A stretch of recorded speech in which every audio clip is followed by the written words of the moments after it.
He thought his wife died in a car explosion 3 years ago. He mourned her. He raised their daughter alone. He worked himself half to death just to keep the lights on. Then one night, a delivery to a billionaire's penthouse changed everything. Because there, on a grand piano in a room worth more than his entire life, sat a framed photograph of his dead wife, with a completely different name underneath it. Elena Cole never died. She became someone else. And the reason why would put Mason and his little girl in more danger than he ever imagined. If this satisfying story can reach you, hit that like button and drop your city in the comments so I can see just how far this story travels. Now settle in, because this one's going to stay with you. The call came in at 11:47 on a Tuesday night, and Mason Cole almost didn't answer it. He was sitting in the cab of his tow truck in the parking lot behind a Shell station on West Belmont, engine idling, heat blasting against his boots while freezing rain tapped against the windshield like tiny, desperate fingers. His phone was wedged between the seat and the center console where it had slid 20 minutes ago, and he'd been too tired to fish it out. Too tired to do much of anything, really, except sit there and stare at the rain and think about the fact that he had exactly $41 in his checking account and his daughter needed new shoes by Friday. Lily's shoes. That's what he'd been thinking about when the phone buzzed. Not anything dramatic, not anything worth remembering. Just a 7-year-old girl whose left sneaker had a hole near the toe that she'd covered with a Band-Aid because she didn't want her dad to worry. She was always doing that, covering things up so he wouldn't worry. Mason leaned sideways, dug the phone out with 2 fingers, and looked at the screen. Dispatch. He almost sent it to voicemail. His shift had ended 40 minutes ago, and he'd already pulled 3 jobs since 6 that evening. A fender bender on the Kennedy, a stalled Honda on Division, and some drunk guy in Lincoln Park who'd driven his BMW into a fire hydrant and then tried to fight Mason when the flatbed showed up. His knuckles still hurt from that one. Not because he'd hit the guy, he hadn't, but because the guy had swung first and Mason had caught the fist wrong while blocking it. 32 years old, and his body already felt like it belonged to someone 20 years older. He answered anyway. He always answered. That was the thing about being broke with a kid. You didn't get to say no. Mason, it's Jerry. I know you're off, but I got a special request and nobody else is available. Jerry, man, double rate cash. The client's people already wired the deposit. Mason paused with his mouth open. Double rate meant $400 for a single job. $400 was Lily's shoes plus the electric bill, plus maybe, if he stretched it, the copay on her dentist appointment he'd been putting off since October. What's the job?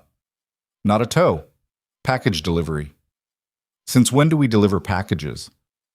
Since someone offers to pay $400 for a tow truck driver to bring an envelope to their front door, Mason. I don't ask questions at that price point, and neither should you. Jerry gave him the address. Mason wrote it on the back of a gas receipt with a pen that was almost out of ink, pressing hard enough to leave grooves in the paper. The address was downtown. Way downtown. One of those glass and steel towers near the river that Mason drove past every day but had never once set foot inside. The client's name is Vale, Selena Vale. Her assistant will meet you in the lobby. Don't be late, they said midnight sharp. Mason looked at the clock on his dash. 12 minutes. Jerry, then I suggest you drive fast. The line went dead. Mason sat there for 3 seconds, staring at the address. Then he put the truck in gear and pulled out onto Belmont, windshield wipers fighting a losing battle against the rain. He made it in 11 minutes. Would have been 10 if he hadn't hit every red light on LaSalle, but the city had a way of slowing you down right when you needed to move. The building was exactly what he'd expected. 60-something floors of dark glass and polished stone. The kind of place that looked like it had been designed specifically to make people like Mason feel small.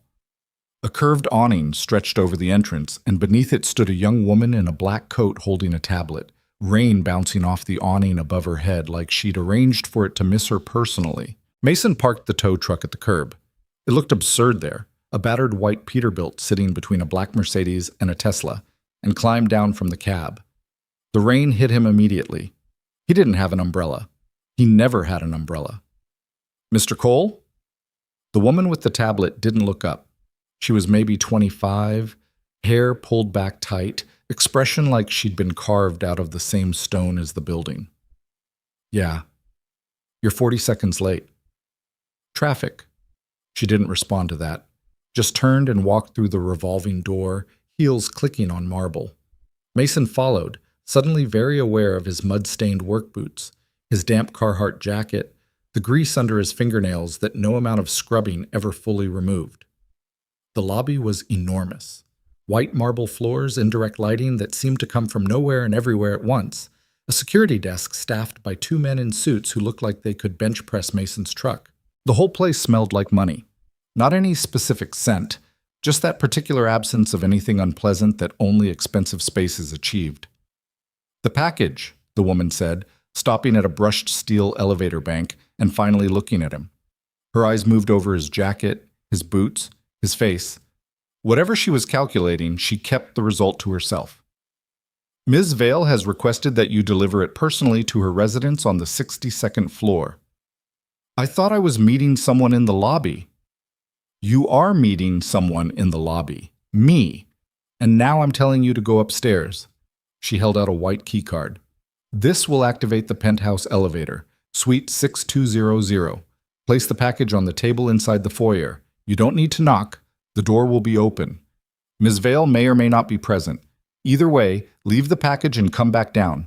Don't touch anything. Don't look around. Don't linger." Mason took the key card. "Where's the package?"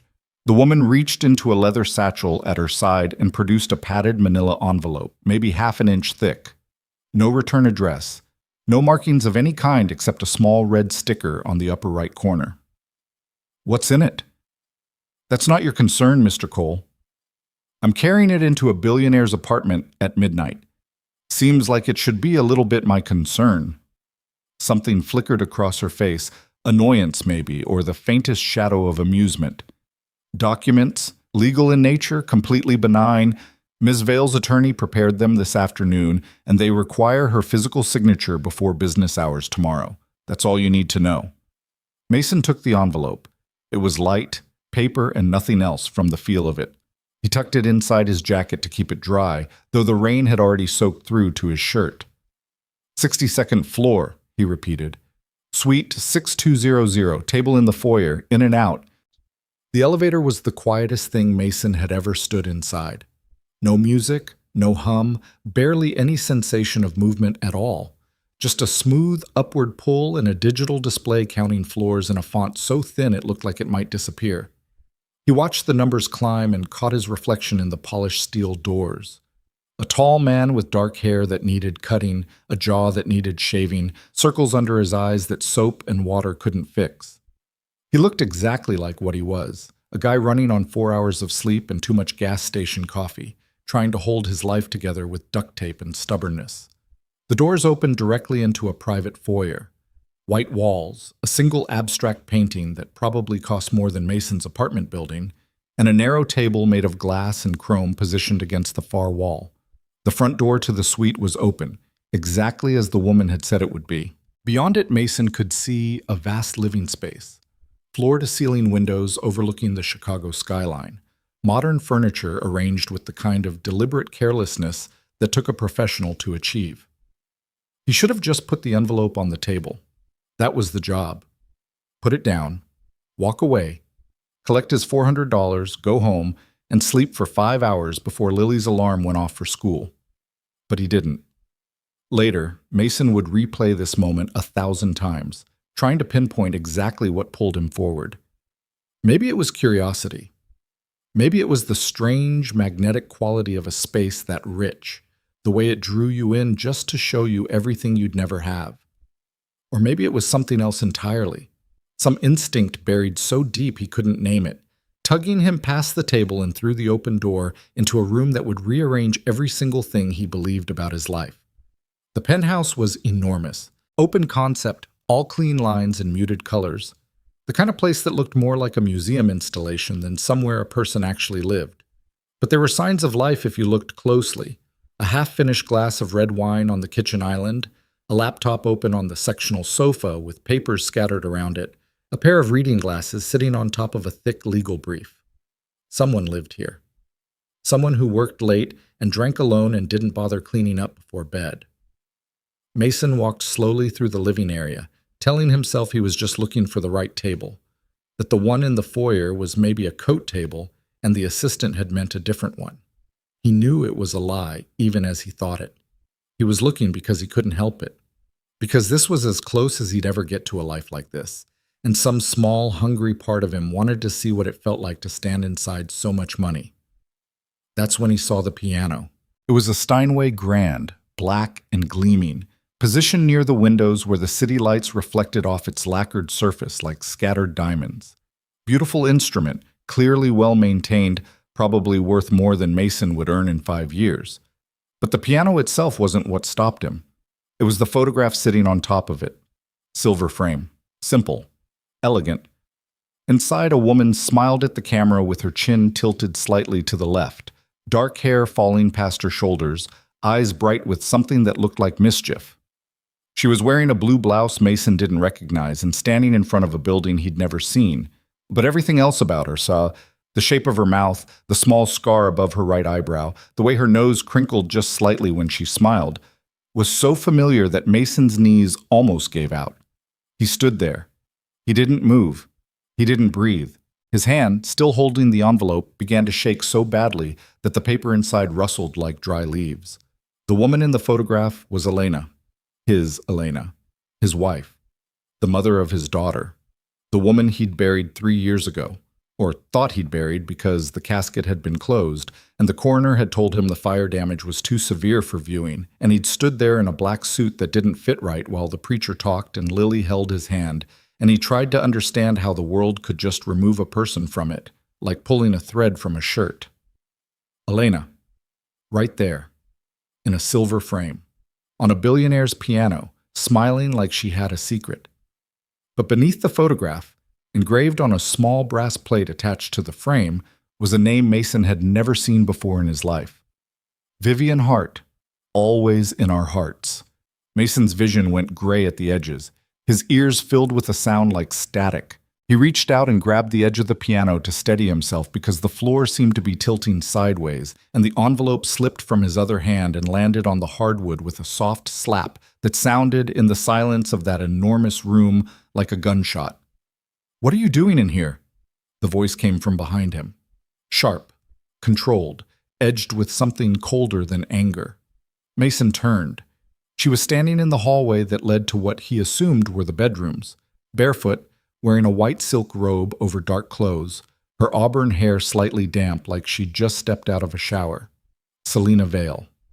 He'd never seen her in person before, only on magazine covers and news segments, but she looked different than she did on screen.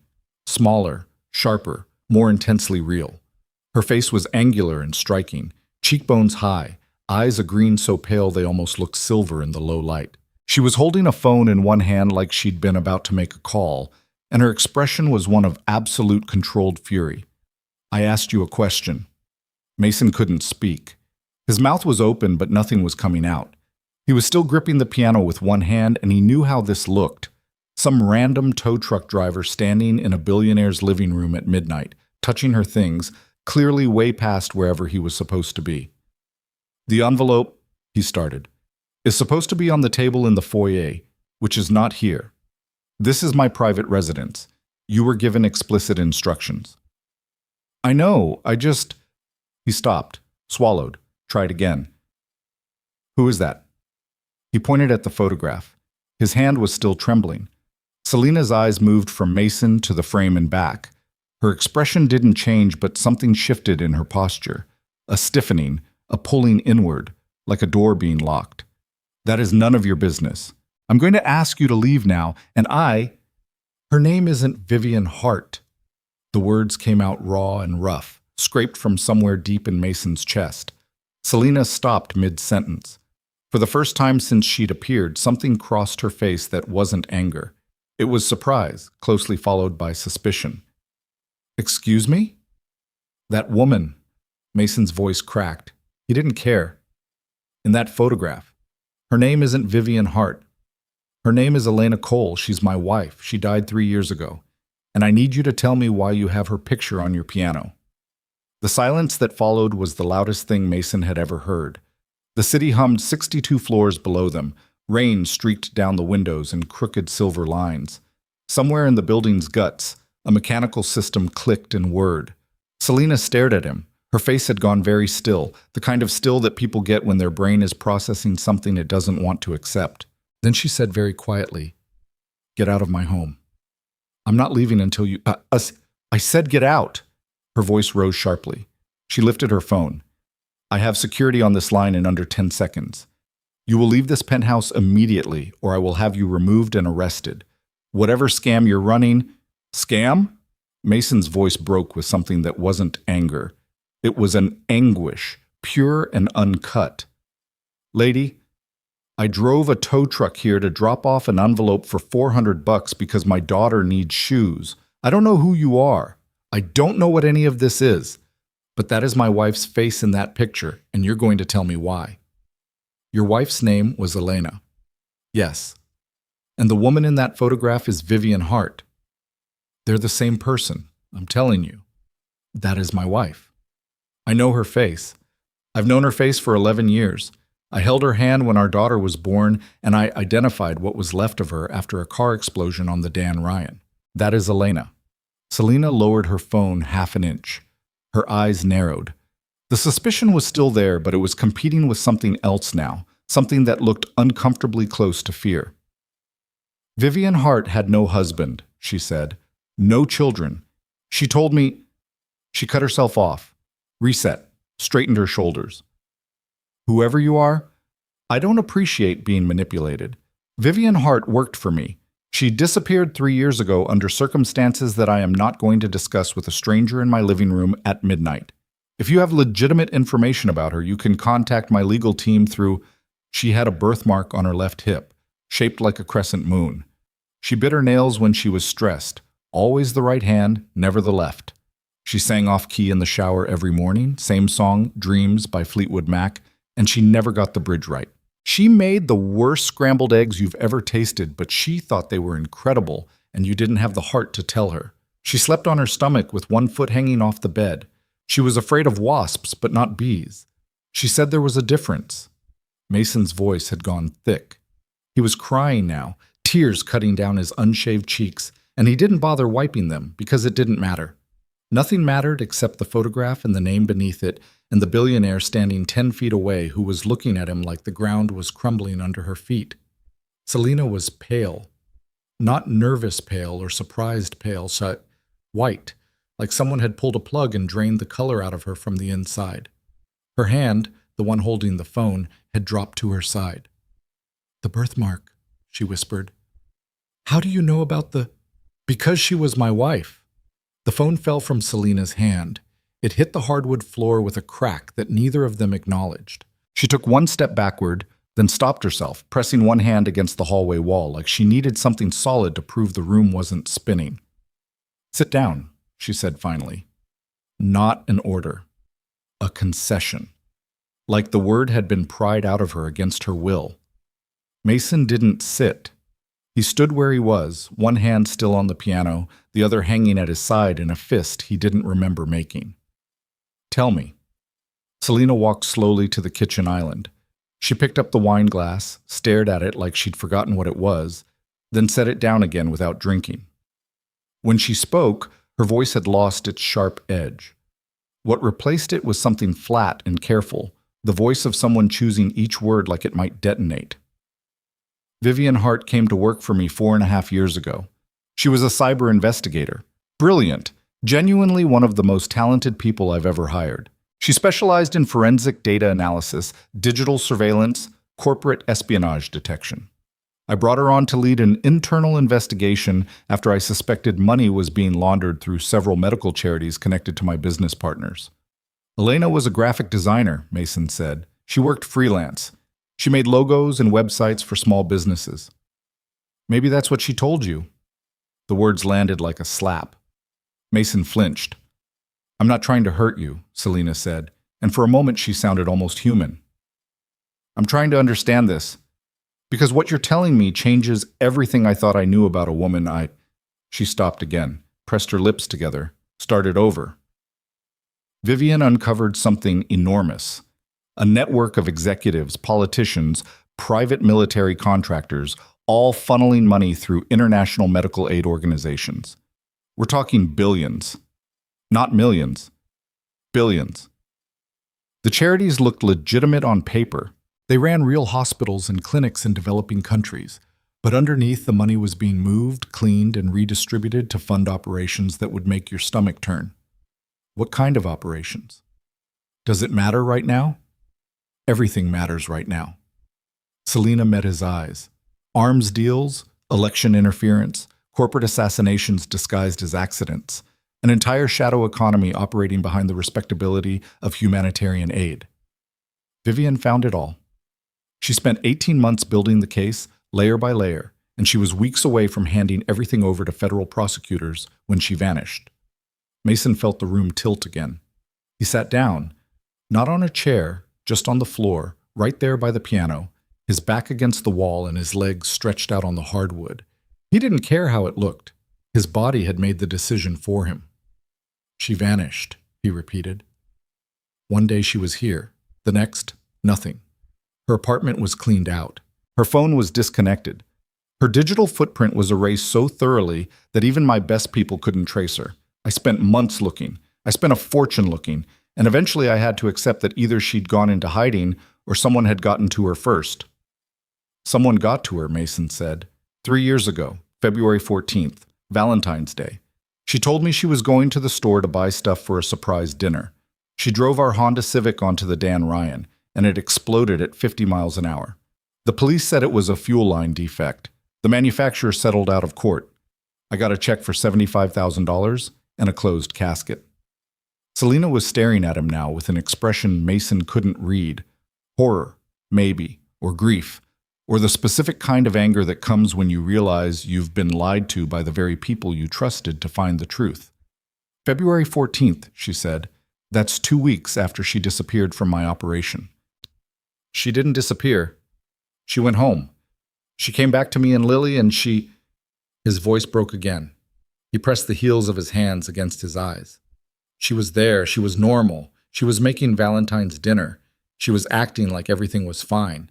And then she left. She never came back. Neither of them spoke for a long time. The rain had gotten heavier outside. It streaked the windows in thick sheets now, turning the city lights into smeared watercolor. I need a drink, Selena said finally. And not wine. Whiskey. Do you drink whiskey? Right now I'd drink gasoline. She almost smiled. Not quite. Her mouth moved in the right direction, but her eyes didn't follow. She went to a cabinet near the dining area and came back with a bottle of something amber and expensive and 2 glasses. She poured one and slid it across the kitchen island toward Mason, who had gotten off the floor and moved to one of the bar stools because sitting on a billionaire's floor felt pathetic even by his current standards. He drank. It was the smoothest whiskey he'd ever tasted, and under different circumstances he might have appreciated it. Right now it just burned. I need to see everything, he said. Whatever you have on Vivian, on Elena, I need to see it. Absolutely not. She was my wife. And she was my employee, my lead investigator on the most sensitive project my company has ever been involved in. I can't just hand over classified. You're not the government, Selena. You're a businesswoman. Her eyes flashed. There it was, the icy composure the magazines love to write about. A businesswoman whose company is publicly traded, whose investigation involves sitting members of Congress, and whose former lead investigator apparently had an entire secret life that I knew nothing about. Forgive me if I don't immediately open my files to a stranger who showed up in a tow truck. Then what am I supposed to do? Go home? Pretend I didn't see that picture, tuck my daughter in tomorrow morning and tell her everything's fine while I know her mother was living a double life? Selena drank her whiskey, set the glass down, poured another. Tell me about your daughter. Why? Because Vivian never mentioned a child, not once in 4 years of working together. And if she was protecting someone, if the reason she compartmentalized her life so completely was to keep people safe, then your daughter might be the reason. So tell me about her. Mason looked down at his glass. The amber liquid caught the light and held it. Her name is Lily. She's 7. She looks exactly like her mother, which is the best and worst thing about my life. She reads chapter books that are 2 grade levels ahead of her. She wants to be a veterinarian. She sleeps with a stuffed elephant named Gerald that Elena gave her the day she was born. She doesn't remember her mom very well. She was 4 when it happened. But she keeps a picture by her bed and talks to it sometimes when she thinks I'm not listening. He paused, took a breath that shuddered, going in. She's everything. She's the only reason I get up in the morning. And I can't tell her about this. I can't walk through the door and explain that her mother wasn't who we thought she was. She's 7. She still believes in the tooth fairy. Selena was quiet. When Mason looked up, her expression had changed again. The ice was still there, but something had cracked behind it, like warmth pressing against frost from the other side. 2 days, she said. Give me 2 days to review my files and verify what you've told me. If your wife really was Vivian Hart, and I'm not saying I fully believe that yet, then we have a much bigger problem than either of us understands right now, because Vivian was killed for what she knew. And if the people who killed her find out that she had a family. She didn't finish the sentence. She didn't have to. 2 days, Mason said. I'll contact you through the same dispatch service. Don't try to find me. Don't Google me. Don't tell anyone about this conversation. Not your friends, not your family, not anyone. The people involved in this conspiracy are powerful enough to monitor phone calls, emails, and search histories. If they catch even a hint that someone is picking up where Vivian left off, I understand. Do you? Because this isn't a movie, Mr. Cole. These people killed your wife. They will not hesitate to kill you. Or your daughter. The words settled into Mason's chest like stones. He stood up from the bar stool. His legs felt unsteady, but they held. He picked up the envelope from where it had fallen near the piano and placed it on the glass table in the foyer. The table where it was supposed to have been all along. At the elevator, he turned back. Selena was standing exactly where he'd left her, both hands flat on the kitchen island, her head slightly bowed. She looked, for just a moment, like someone carrying a weight she'd been carrying for a very long time. Was she happy? Mason asked. When she worked for you, was she happy? Selena lifted her head. She was driven. She was focused. She was the most determined person I've ever met. A pause. But happy? No. Looking back, I don't think she was happy at all. And now I think I know why. The elevator doors opened. Mason stepped inside. The doors closed and the floor numbers began to descend, and he watched them count down in that impossibly thin font while his reflection stared back at him. A tow truck driver in a dirty jacket, crying in a billionaire's elevator, holding the shattered pieces of a life he thought he understood. He drove home in a daze. The rain had eased to a fine mist by the time he parked the truck outside his building, a tired 3-story walk-up in Humboldt Park with a landlord who fixed things slowly and charged rent quickly. The stairs creaked under his boots. The hallway smelled like cooking oil and old carpet. He unlocked the front door as quietly as he could and slipped inside. The apartment was small. 2 bedrooms, a bathroom with a persistent leak he'd fixed 3 times, a kitchen barely big enough for 2 people to stand in at once, and a living room that doubled as everything else. His neighbor's teenage daughter, Rosa, was asleep on the couch with the TV on. She babysat Lily for $20 whenever Mason pulled night shifts, and she never complained even when he was late. He woke her gently, paid her, and walked her to the door. Then he went to Lily's room. She was asleep, curled on her side with Gerald the elephant tucked under her chin, her dark hair fanned across the pillow. A nightlight shaped like a star cast a warm amber glow across her face, and Mason stood in the doorway and looked at her for a long time. She looked like Elena. The resemblance was so complete it hurt. The same nose, the same dark lashes, the same way her lips parted slightly in sleep. Looking at Lily was like looking at a living photograph, a version of Elena frozen at 7 years old, untouched by whatever secrets and lies had consumed the adult version. Mason knelt beside the bed. He brushed a strand of hair from Lily's forehead with fingers that still smelled like engine oil and whiskey. I'm going to figure this out, he whispered. I promise. Lily didn't stir. Gerald the elephant stared at Mason with black button eyes that offered no judgment and no answers. He didn't sleep that night. He sat at the kitchen table with a mug of coffee he didn't drink, staring at the wall, replaying every moment of his marriage like a movie on fast forward. 10 years of life with Elena, the meeting at a friend's barbecue, the nervous first date at a pizza place on Milwaukee Avenue, the proposal on the back porch of his mother's house while it rained and he couldn't get the ring box open and she laughed and said yes before he even asked the question properly. The wedding, the pregnancy, the birth. The first 3 years of Lily's life, which were hard and beautiful and exhausting in the way that parenting always is. And then the explosion, and the funeral, and the silence. He tried to reconcile the Elena he knew, the woman who burned pancakes on Sunday mornings and sang off-key in the shower and fell asleep watching nature documentaries, with the person Selena had described, a cyber investigator, a forensic data analyst, someone who uncovered billion-dollar conspiracies and carried fake identities the way other people carried wallets. It didn't fit. None of it fit. And yet the photograph existed. The name existed. The timeline matched. Elena had been living 2 lives, and she'd done it so seamlessly that the man who shared her bed, who raised her child, who knew about the birthmark on her hip and the way she was afraid of wasps, that man had noticed nothing. What kind of person could do that? What kind of person had he married? Around 3 in the morning, Mason got up from the table and went to the hall closet.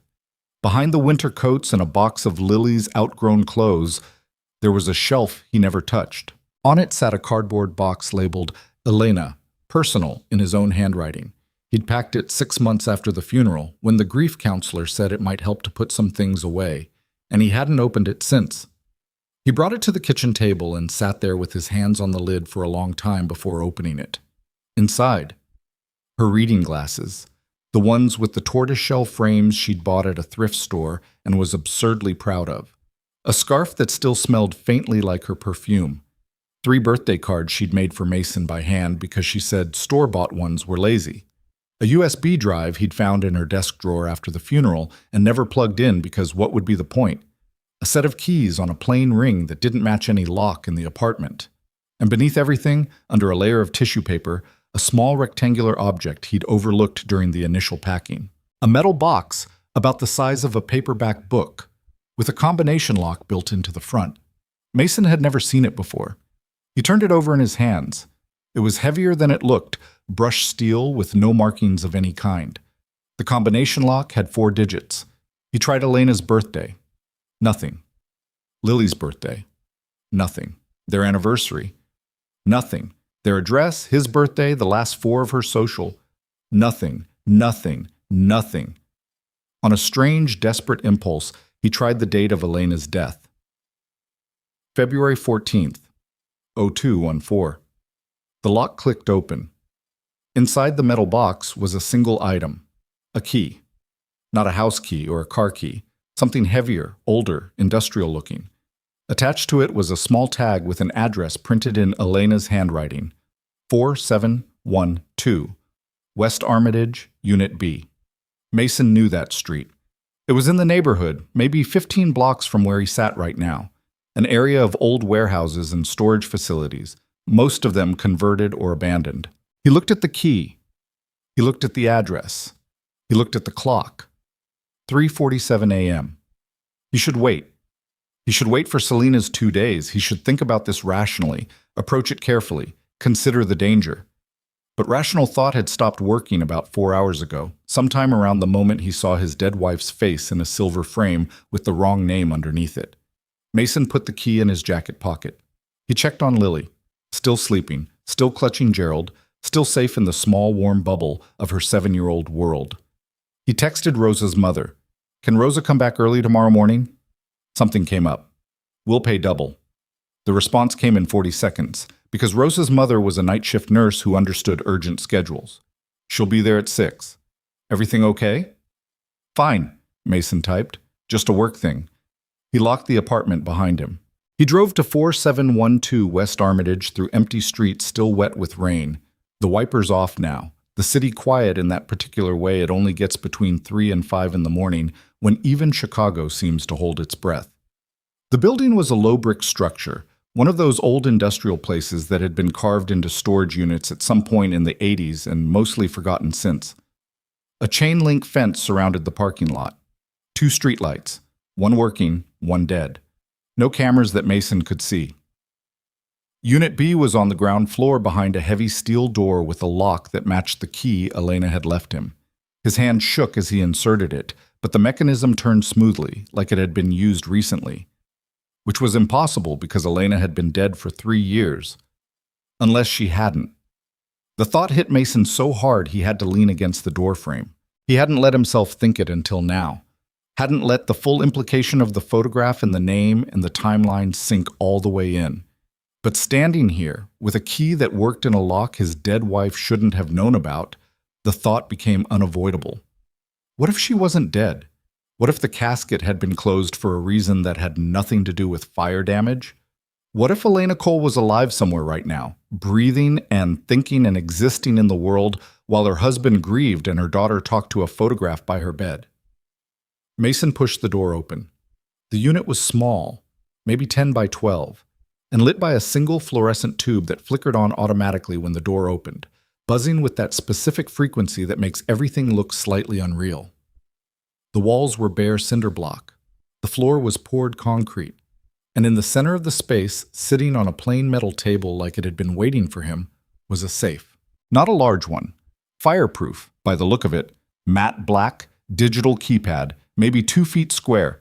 Next to it, taped to the table with clear packing tape, was an envelope. Mason's name was written on it in Elena's handwriting. He picked it up. His hands had stopped shaking. Something had shifted inside him. The shock was hardening into something more useful, something with edges. Not anger exactly, determination. He opened the envelope. Inside was a single sheet of paper with a 6-digit code written on it, and below that 3 sentences. Mason, I'm sorry. Open the safe. Watch the video first before you do anything else. He entered the code. The safe beeped once, and the door swung open with a soft pneumatic hiss. Inside, neatly organized in a space clearly packed by someone who planned for this moment. 3 encrypted hard drives, sealed in static-proof bags and labeled with dates. A stack of cash. Mason didn't count it, but it looked like at least $20,000, all hundreds, bundled with rubber bands.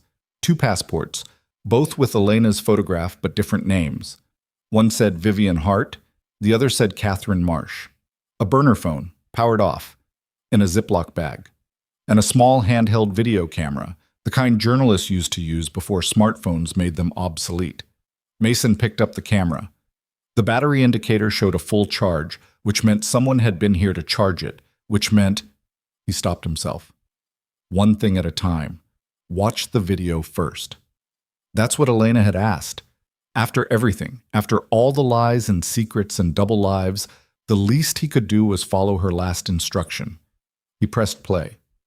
Elena's face filled the small screen. She was sitting somewhere Mason didn't recognize. A plain room, white walls, no windows visible. She was wearing a dark sweater and her hair was pulled back, and she looked tired in a way Mason had never seen her look tired before. Not sleep-deprived tired. Soul-tired. Mason. Her voice was exactly as he remembered it, and hearing it after 3 years of silence nearly dropped him to his knees. If you're watching this, it means something went wrong. It means I couldn't come home. And I need you to know. I need you to hear me say this. I never wanted to leave you. I never wanted to leave Lily. Everything I did, every lie I told, was to protect the 2 of you. And I know that's not enough. I know sorry isn't enough. But it's all I have. She paused, wiped her eyes with the back of her hand. The gesture was so familiar, so Elena, that Mason made a sound in the back of his throat like a wounded animal. My real name is Elena Mirova. Before I met you, I worked in cybersecurity, not the kind you'd find on a LinkedIn profile. I was recruited by a private intelligence firm when I was 22. I did things I'm not proud of. I got out, built a new identity, moved to Chicago, and met the most decent man I've ever known at a barbecue on the 4th of July. A small, broken smile. You were wearing that ridiculous Hawaiian shirt. You spilled beer on my shoes and then spent 20 minutes apologizing. And I thought, this is what a real person looks like. This is what normal is. And I wanted it so badly, Mason. I wanted the normal life. I wanted you and Lily and the apartment and the Sunday pancakes and all of it. She looked directly at the camera. Her eyes were wet but steady. 3 years ago, I was contacted by Selena Vale. She needed someone with my specific skills to investigate a financial conspiracy inside her network. I should have said no. I should have stayed home with you and Lily and kept being Elena Cole, graphic designer, bad cook, terrible singer. But the conspiracy was massive, Mason. People were dying. Not in metaphor, not in theory, real people. And the money trail led to some of the most powerful men and women in the country. I couldn't walk away from that. I tried, but I couldn't. She paused again, took a breath. I went back under. I created Vivian Hart. I kept my work completely separate from our life because if anyone connected the two, you and Lily would be targets. And for a while it worked. I lived two lives and neither one knew about the other, and I hated every second of it, but I told myself it was temporary, just until the case was done. Another pause, longer this time. But then they found me. I don't know how. 2 weeks ago, I came home and there was a black SUV parked on our street that I recognized from a surveillance photo in the case files. They know who I am, they know where I live, they know about Lily, and if I don't disappear completely, convincingly, permanently, they will come for all of us. The video flickered. Elena leaned closer to the camera. The hard drives in this safe contain everything. Every file, every transaction record, every communication I intercepted. It's enough to bring down the entire network, but only if it reaches the right people. Selena can help with that. She's the only one who can. Mason, I know I'm asking you to trust a woman you've never met over a wife who lied to you for years. I know how that sounds, but Selena is the real thing. She's hard and she's difficult and she's stubborn as hell, but she's honest. Trust her. Elena's voice cracked for the first time. Tell Lily I love her. Tell her that her mama was brave, even if her mama was also a liar. And Mason, she stopped, pressed her hand flat against the camera lens for a moment, like she was trying to reach through the screen and touch him. Don't let them win. Whatever happens to me, don't let these people get away with it. Promise me. The screen went black.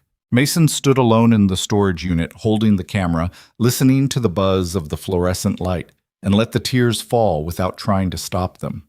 There was no point in stopping them.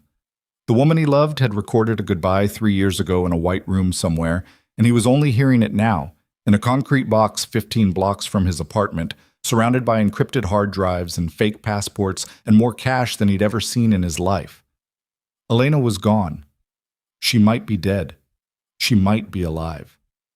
He didn't know, and the not knowing was worse than either answer. But the hard drives were here, the evidence was here, and Elena's last words, her last request, the final thing she'd asked of the man she married, were not about grief or memory or letting go. They were about finishing what she started. Mason packed everything from the safe into a duffel bag he found in the back of the unit.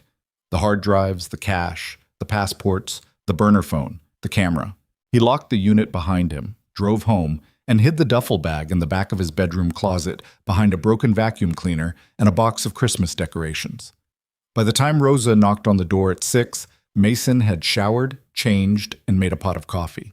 He poured a bowl of cereal for Lily, who appeared in the kitchen wearing unicorn pajamas and yawning so wide he could see her loose tooth. "Morning, Daddy." "Morning, baby. You sleep okay?" Gerald had a bad dream, but I helped him. "That was nice of you. Eat your cereal. Rosa's going to walk you to school today." "How come?" "Daddy's got an early shift."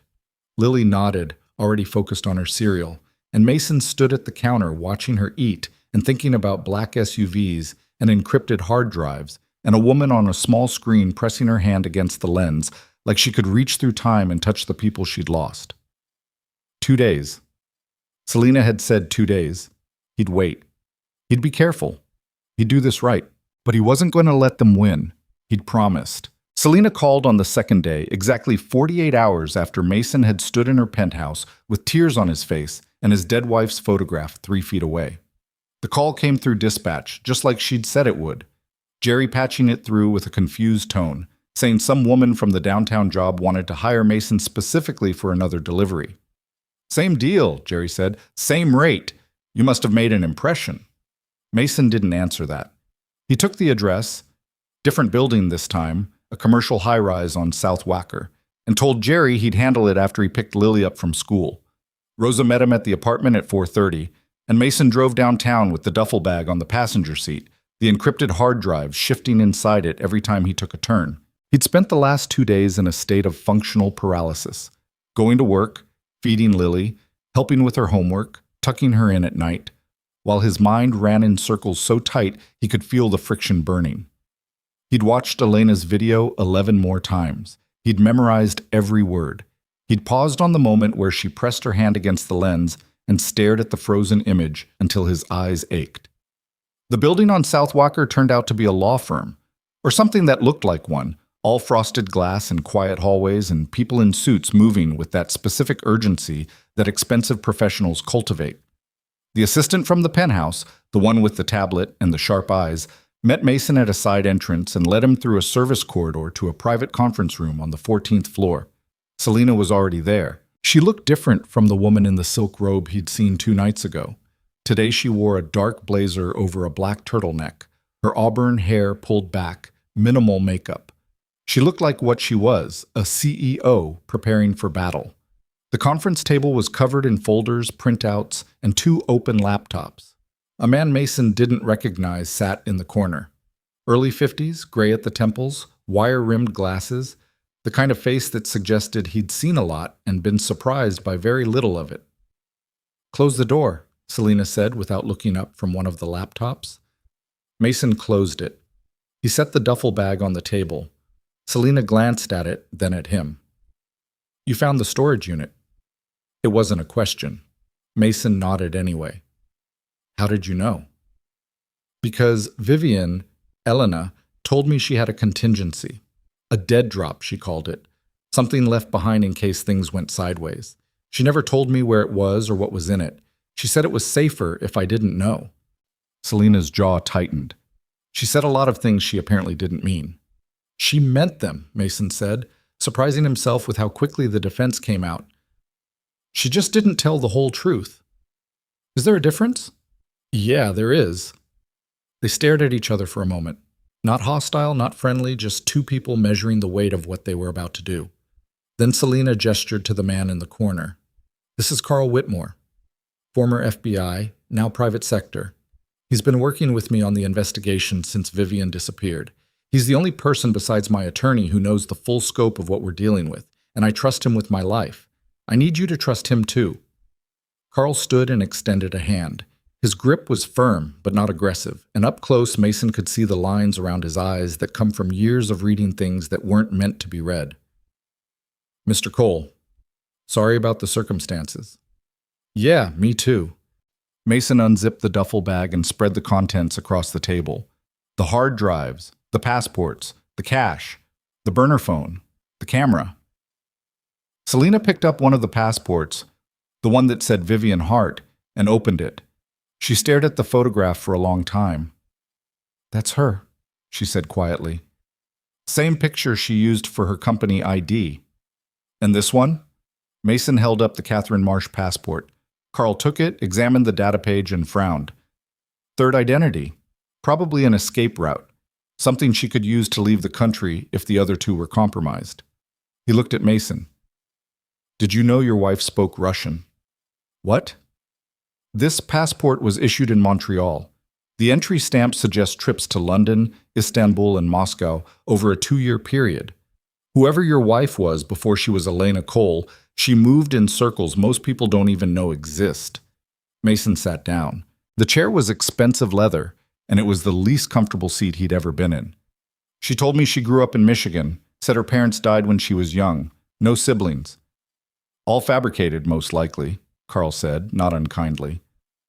"The name Elena Mirova, the one she used in the video. That's almost certainly closer to the truth. I'll run it through my contacts, but if she was recruited into private intelligence at 22, her real background is probably buried under layers we may never fully peel back." "I don't care about her background." Mason's voice came out harder than he intended. "I care about who killed her and why." Selena looked up from the passport. "Then you need to see what's on these drives." It took Carl 4 hours to decrypt the first hard drive. He worked on one of the laptops while Mason and Selena sat on opposite sides of the conference table, drinking bad coffee from a machine in the hallway and saying very little. The silence between them wasn't comfortable, but it wasn't hostile either. It was the silence of two people who'd been dragged into the same current and were still figuring out whether to swim together or apart. Got it, Carl said finally. The files were organized with the precision of someone who'd spent her career making chaos legible. Folders nested inside folders, each labeled with dates, names, and cross-references. Financial transactions running through shell companies in the Cayman Islands, Dubai, and Singapore. Wire transfer records linking corporate accounts to offshore medical charities that existed mostly on paper. Board meeting minutes from organizations Mason had never heard of, with attendees whose names he recognized from cable news and business magazines. This is the network Vivian uncovered, Selena said, leaning over Carl's shoulder. Or part of it. The medical charities were the laundering mechanism. Money went in as donations, came out clean on the other side through procurement contracts, consulting fees, and infrastructure grants. The charities ran real operations in real countries, which made them nearly impossible to scrutinize. You'd have to audit every dollar in and every dollar out across dozens of international jurisdictions to see the pattern. And Elena did that, Mason said. Vivian did that. In 18 months, working alone. With my resources backing her, yes, but the analytical work was hers. Something moved across Selena's face. Respect, maybe? Or the ghost of it. She was brilliant, Mason. Whatever else she was the smartest person I've ever employed. Carl scrolled deeper into the files. A new folder opened. This one labeled Nightfall. Inside were hundreds of documents, and as Carl began opening them, the temperature in the room seemed to drop. This is the piece I never saw, Selena said. Her voice had gone quiet. Vivian was building this behind my back. She must have discovered this after she stopped reporting to me. Nightfall wasn't a financial operation. It was an enforcement arm. The documents detailed a network of private security contractors, former military, intelligence officers, mercenaries, employed by the same consortium of executives to silence anyone who threatened the laundering pipeline. Journalists who'd asked the wrong questions and died in car accidents. Auditors who'd flagged suspicious transactions and disappeared. Whistleblowers whose names appeared in one report and never appeared anywhere again. 19 names, 19 people connected to investigations into the medical charity network, all dead or missing within a 3-year window. She knew, Mason said. He was standing now, though he didn't remember getting up. She knew they were killing people. She was documenting it, Carl said, building a case not just for financial crimes, but for murder, multiple murders across multiple countries, orchestrated by... He stopped scrolling, leaned closer to the screen.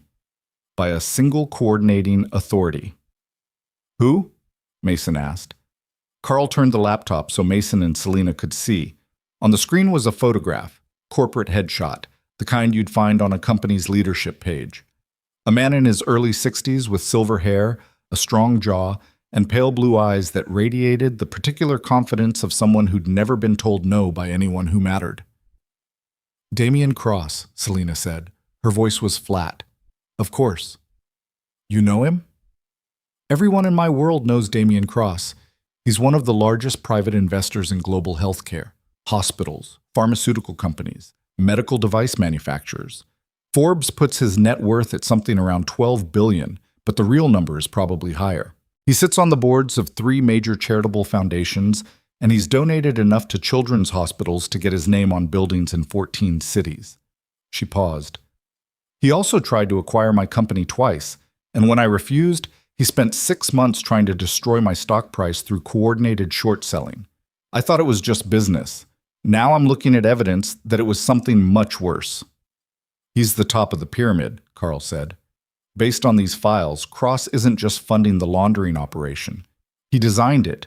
The medical charities are his creation. The enforcement network reports to him. Every major decision, every transaction over 10 million, every elimination order, it all flows through Cross. Mason stared at the photograph. The man in the image looked like someone's grandfather. The kind of face you'd trust. The kind of face that showed up at charity galas and shook hands with senators and smiled for cameras while, apparently, signing orders to murder anyone who got in his way. He killed Elena, Mason said. We don't have direct proof of that yet, Carl said carefully. But the pattern fits, Selena said. She hadn't sat down since Carl opened the Nightfall files. She was pacing now, arms crossed, jaw set, the Ice Queen composure cracking under the heat of something that looked a lot like rage. Vivian found Nightfall. She realized the scope of what she was dealing with went beyond financial crimes into organized murder. She panicked. Or she got strategic, which with her might have been the same thing, and she went home to protect her family. 2 weeks later, she's dead. Allegedly dead, Carl said. Everyone went quiet. What do you mean, allegedly? Mason's voice was careful now, careful in the way of a man standing at the edge of something very high. I mean, the file on Elena Cole's death is thin, suspiciously thin. The car explosion was attributed to a fuel line defect, but the police report is bare minimum. No photographs of the vehicle, no forensic analysis of the ignition source, no toxicology on the remains. The manufacturer settlement happened within 60 days, which is abnormally fast for a product liability case. And the coroner who signed the death certificate retired 3 months later and moved to Costa Rica. You're saying someone bought the investigation, Selena said. I'm saying someone made it go away very efficiently. Whether that means Elena is dead or whether it means someone wanted everyone to believe she was dead, I can't tell you yet, but the explosion itself doesn't add up. Mason sat back down. His hands were on the table and he was pressing them flat against the surface because if he didn't, they were going to shake, and he was very tired of shaking. The possibility that Elena might be alive had been rattling around inside his skull like a loose bolt for 2 days. But hearing someone else say it, someone with FBI credentials and wire-rimmed glasses, and the professional detachment to analyze it, made it real in a way that nearly split him open. We need to decrypt the other 2 drives, he said. Whatever else she left, it's on those. Agreed, Carl said. But I need better equipment. This laptop doesn't have the processing power for military-grade encryption, which is what we're dealing with on the remaining drives. I have a secure facility I can use, but it'll take at least a week. We might not have a week, Selena said. She had stopped pacing and was standing at the window, looking out at the city. The sun was going down, painting the buildings in shades of amber and red, and Selena's reflection in the glass looked like someone watching a fire. If Cross has any idea that Vivian's files survived, he'll move to destroy them, and anyone connected to them. He doesn't know, Mason said. Are you sure about that? Are you sure nobody followed you to the storage unit?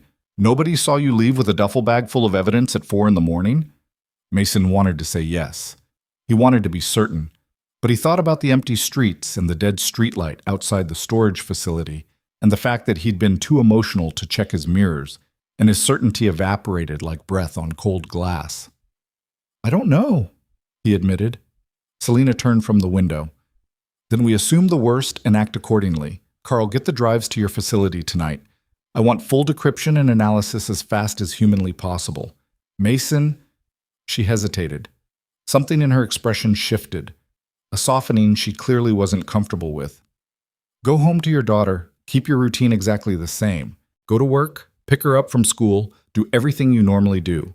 If anyone is watching, the worst thing you can do is change your pattern. And then what? And then you wait for me to call you. I'm not good at waiting. Learn. They looked at each other again, and this time Mason saw something in Selena's eyes he hadn't expected. Not sympathy, exactly, not warmth, but recognition. The look of someone who understood what it felt like to be dragged into something too big for any one person to carry alone. He took the duffel bag, lighter now, without the hard drives, which Carl was already sealing in a protective case, and left through the service corridor. The elevator took him down to the side entrance, and he walked to his truck in the last light of a Chicago sunset that turned the river to copper. He was halfway home when he noticed the black SUV. It was 3 cars behind him, keeping steady distance, matching his lane changes with the casual precision of someone who'd been trained to follow without being seen. Mason might not have noticed at all if Elena's video hadn't put the image in his head. A black SUV parked on their street, the one that told her they'd been found. His hands tightened on the steering wheel. His heart rate jumped. Every instinct told him to floor it, to run, to get home to Lily as fast as the truck could carry him. But Selena's voice was in his head too. The worst thing you can do is change your pattern. So he drove the speed limit. He took his normal route. He stopped at the same gas station on Western where he always stopped and bought a Gatorade he didn't want, taking his time at the register, making small talk with the cashier, because that's what Mason Cole did on a Tuesday evening, and whoever was in that SUV needed to believe this was just another Tuesday evening. When he came out of the gas station, the SUV was gone, or it had moved to where he couldn't see it, which was worse. He got home at 7:15. Rosa was helping Lily with a puzzle on the living room floor. One of those 1,000-piece monstrosities that Lily loved and that made Mason's eyes cross after 10 minutes. Lily jumped up when he walked in. "Daddy, we almost finished the ocean part. There's only like 100 pieces left." "That's awesome, Bug. You eat dinner?" "Rosa made mac and cheese, the kind from the box, not the gross kind you make." "My mac and cheese isn't gross." "It's a little gross, Daddy." Rosa laughed and gathered her things. Mason paid her and walked her to the door, and when she was gone, he locked it. And then, for the first time since they'd moved into this apartment, he slid the chain lock into place too. Lily didn't notice. She was back on the floor with her puzzle, tongue poking out the side of her mouth the way it did when she was concentrating. Mason went to the kitchen and stood at the window that faced the street. He looked down at the parked cars lining both sides. Sedans, a couple of pickup trucks, an old minivan he recognized as belonging to the family on the first floor. No black SUVs, no one sitting in parked cars, no shadows that didn't belong. But that didn't mean they weren't there. His phone buzzed. Unknown number. He answered it in the kitchen, keeping his voice low. "It's Selena. Are you home?" "Yeah, Lily's here." "Good. Listen to me. I just got off the phone with my head of cybersecurity. Someone attempted to breach our servers 40 minutes ago. Sophisticated attack, military-grade tools, routed through a dozen proxies. My team blocked it, but they were specifically targeting files related to the internal investigation, the one Vivian led." Mason leaned against the counter. Through the doorway, he could see Lily on the floor, fitting a puzzle piece into the ocean section and pumping her fist in quiet celebration. "They know," he said. "They know something, maybe not everything, maybe not about you or the storage unit, but they know the investigation files still exist somewhere in my system and they want them gone. Which means Cross is getting nervous. Which means the evidence on those drives is even more valuable than I thought. What do we do?" "Carl is already moving the drives to a secondary location. I'm increasing security on my servers in my building, and I need you to do something for me that you're not going to like." "What?" "I need you to let me put security on Lily." Mason's grip on the phone went white-knuckle. "No." "Mason, absolutely not. I'm not having strangers follow my daughter around. She's 7 years old. She'll be terrified." "She won't know. My people are discreet, former Secret Service trained specifically for protective surveillance. They'll stay at a distance. Lily will never see them, and neither will anyone at her school.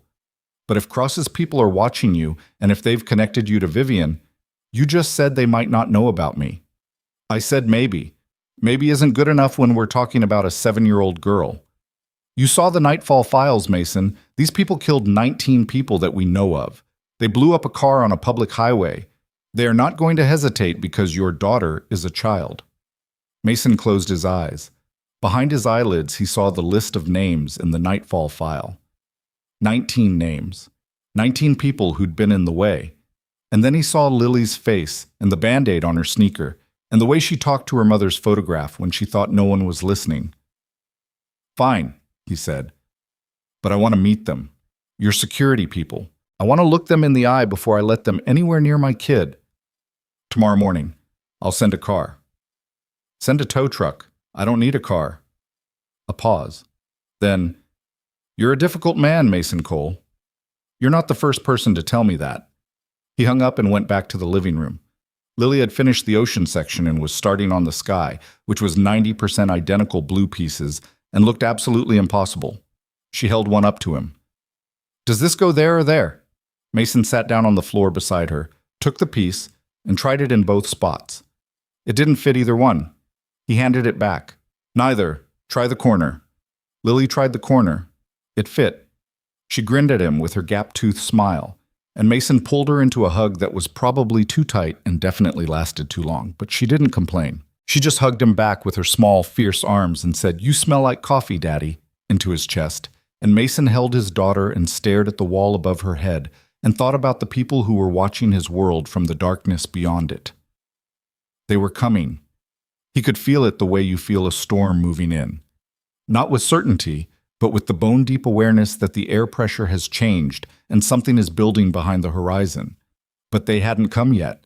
And until they did, Mason had a puzzle to finish, and a daughter to protect, and a dead woman's last wish burning in his chest like a coal that wouldn't go out. He picked up a puzzle piece, tried it, didn't fit, tried another.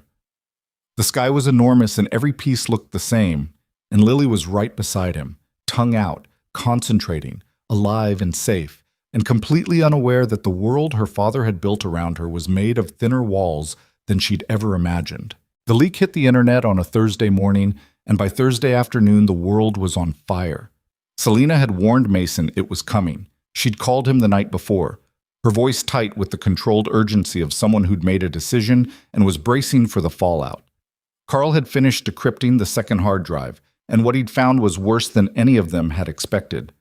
Not just financial records, but internal communications, emails between Damian Cross and a sitting U.S. senator, text messages between Cross's private security chief and a retired four-star general, recorded phone calls in which real names were used and real orders were given with the casual tone of people who believed absolutely, completely, that they would never be caught. "We can't sit on this," Selena had told Mason over a secure line Carl had set up. "Every day we wait is a day Cross has to figure out that the files survived. He's already probing my servers. He's already looking.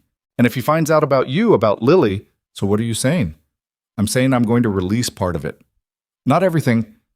Carl says we need to hold the Nightfall files back for federal prosecutors. But the financial records, the shell companies, the charity laundering, I'm giving it to 3 journalists I trust. Tomorrow morning. And then? And then we see what happens." What happened was chaos. The story broke simultaneously on 3 major news platforms at 6 a.m. Eastern. By 6:15, it was trending on every social media platform in the country. By 7, the stock prices of 4 publicly traded companies connected to the charity network had dropped a combined 31%. By 8, 2 corporate executives whose names appeared in the leaked files had resigned. By noon, federal agents had raided the offices of 3 medical charities in New York, Washington, and Los Angeles, seizing documents and hard drives while news helicopters circled overhead and reporters shouted questions at lawyers who had no answers.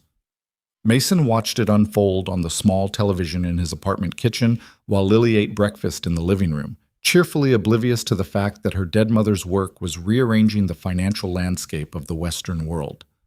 The news anchors used words like unprecedented and systemic and potentially the largest fraud case in American history. And they showed photographs of the executives and politicians named in the files, men and women Mason had never heard of 3 weeks ago who are now being escorted out of buildings in handcuffs. But Damian Cross's name wasn't mentioned, not once. Mason called Selena from the bathroom with the shower running to mask the sound. "They're not talking about Cross." "I know. His name wasn't in the files I released." "Why not?" "Because Carl said the Nightfall evidence is what ties Cross to the murders. And if we release that before prosecutors are ready to act, Cross will run. He has private aircraft, homes in 6 countries, and enough cash to disappear permanently. We get one shot at this, Mason. If we tip him off too early, he's watching the news right now. You don't think he already knows? He knows his network is collapsing. He doesn't know we have Nightfall. There's a difference." "How long?" "Carl's working with a contact at the Department of Justice. Maybe a week. Maybe less." "And in the meantime?" "In the meantime, Cross is going to do exactly what cornered predators always do. He's going to lash out." She was right. It started small, or what passed for small in a world where billions of dollars were at stake. Selena's personal email was hacked within hours of the leak. Not her corporate servers this time, but her private account, the one she used for family and friends. The one she'd assumed was secure because it existed outside her business infrastructure. Whoever did it didn't steal information. They deleted everything. 4 years of personal correspondence gone in seconds, as if someone wanted to send a message. "We can reach you anywhere." The same day, a package arrived at Mason's apartment building. No return address, no postage stamps, just a plain brown box left at the front door of the building, addressed to Mason Cole in typed block letters.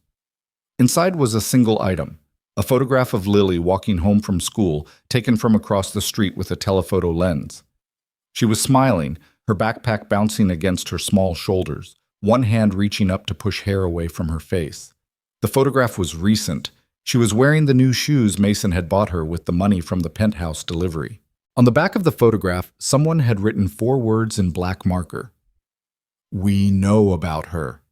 Mason's hands were shaking so badly, he dropped the box. It hit the kitchen floor and the photograph slid out, Lily's smiling face staring up at him from the linoleum, and for a moment the rage that tore through him was so complete and so physical that he couldn't see. His vision went red at the edges and his fists clenched, and he wanted to hit something, break something, find whoever had stood across the street from his daughter's school with a camera and beat them until they stopped moving. He didn't. He picked up the phone and called Selena. "Get her out," Selena said immediately. No hesitation, no questions. "Pack a bag for both of you. My driver will be there in 20 minutes. I have a secure property outside the city. Lakefront, private, gated. My security team is already there. I can't just pull her out of school. She'll ask questions. Tell her it's a vacation. Tell her anything you need to. But get her out of that apartment, Mason, right now." Mason packed 2 bags in 8 minutes. Clothes for himself and Lily, Lily's school books, Gerald the elephant, the duffel bag with the remaining evidence from the storage unit. He picked Lily up from school an hour early, signing her out at the front desk with a smile he forced onto his face like a mask. "Are we going somewhere, Daddy?" "Yeah, Bug. A little trip." "Where?" "Somewhere nice, by a lake." "Do they have puzzles there?" "I'll make sure they do." The car Selena sent was black and armored with windows tinted so dark that Lily pressed her nose against them and said she felt like she was inside a spaceship. The driver said nothing. A second man sat in the passenger seat, broad-shouldered, crew-cut, earpiece, the unmistakable posture of someone who'd been trained to put himself between danger and the person he was protecting. He nodded at Mason once. Mason nodded back. The safe house was 40 minutes north of the city, past the suburbs, off a winding road that cut through bare trees and ended at a steel gate that opened only after the driver entered a code and looked into a camera mounted on the gatepost. Beyond the gate, a gravel driveway led through a wooded lot to a modern house set on the edge of a lake that stretched flat and gray to a tree line on the far shore. The house was glass and timber, 2 stories, nothing ostentatious but clearly built by someone who valued both beauty and security. Mason noticed the reinforced window frames, the discreet cameras tucked under the eaves, the way the tree line had been cleared for 50 yards around the structure to eliminate blind spots. Lily thought it was the greatest place she'd ever seen. She ran through the rooms with Gerald bouncing under her arm, discovering a staircase with a window seat that overlooked the lake, a kitchen with a refrigerator already stocked with food, and a bedroom with bunk beds that made her shriek with delight. "Can I have the top bunk?" "You can have whichever one you want." "Top bunk forever." Mason let her explore while he checked the perimeter with the security team. 3 men and 1 woman, all former Secret Service, all quietly professional in a way that made Mason feel simultaneously safer and more terrified. The lead agent, a woman named Torres with short dark hair and steady brown eyes, walked him through the security systems. Cameras cover every approach, motion sensors along the tree line and the lakefront, panic button in the master bedroom, the kitchen, and the hallway. Communication is through encrypted satellite. No cell signal out here, which is a feature, not a bug. If someone comes within half a mile of this property, we'll know. And if they get closer than half a mile? Torres looked at him evenly. They won't. Selena arrived that evening. She came in a different car than the one she'd sent for Mason, with Carl Whitmore in the back seat and 2 laptops and a hard case that Mason assumed held the encrypted drives. She walked into the house looking like she hadn't slept in 2 days, which she probably hadn't, and stopped short when she saw Lily sitting cross-legged on the living room floor with Gerald and a book. Something happened to Selena's face in that moment. Mason watched it, the slight widening of her eyes, the barely perceptible softening of her jaw, the way her breath caught and held for just a beat too long. She was looking at Lily the way Mason had looked at Elena's photograph on the piano, like she was seeing a ghost. "She looks just like her," Selena said quietly. "I know." Lily looked up from her book. "Hi, are you my dad's friend?" Selena blinked, recovered, kneeled down to Lily's level, which Mason hadn't expected from a woman who probably hadn't kneeled for anything in years. "I'm Selena. Yes, I'm your dad's friend." "Cool. Do you like puzzles?" Yes, I do." "Good. Daddy's terrible at puzzles. He just stares at the pieces and makes a face." Lily demonstrated, scrunching her nose and furrowing her brow in an exaggerated grimace that was, Mason had to admit, a fairly accurate impression. Selena laughed. Not her careful, controlled public laugh, a real one, short and surprised, like it had escaped before she could catch it. "I'll do my best to be better than Daddy." "That's not hard," Lily said, already returning to her book. And Mason stood in the doorway watching the richest woman he'd ever met kneel on a hardwood floor and smile at his daughter, and for a strange, dislocated moment, the world felt almost bearable. It didn't last. Carl set up a workstation in the house's lower-level office, and by midnight he'd finished decrypting the third and final hard drive. What it contained made the first two look like a warm-up. This was Nightfall in its entirety. Not just the overview Elena had compiled, but the raw evidence. Time-stamped surveillance footage, GPS tracking data, intercepted communications, and a master list linking each of the 19 deaths to a specific authorization chain that ended every single time at Damien Cross. "She was building a prosecution file," Carl said, scrolling through the documents with the grim focus of a man who'd spent decades reading the worst things human beings do to each other and still managed to be disturbed. "This is airtight. Everything a federal prosecutor needs," he shot. "Chain of evidence, corroborating sources, timeline analysis." She knew exactly how to construct a case that would survive a courtroom.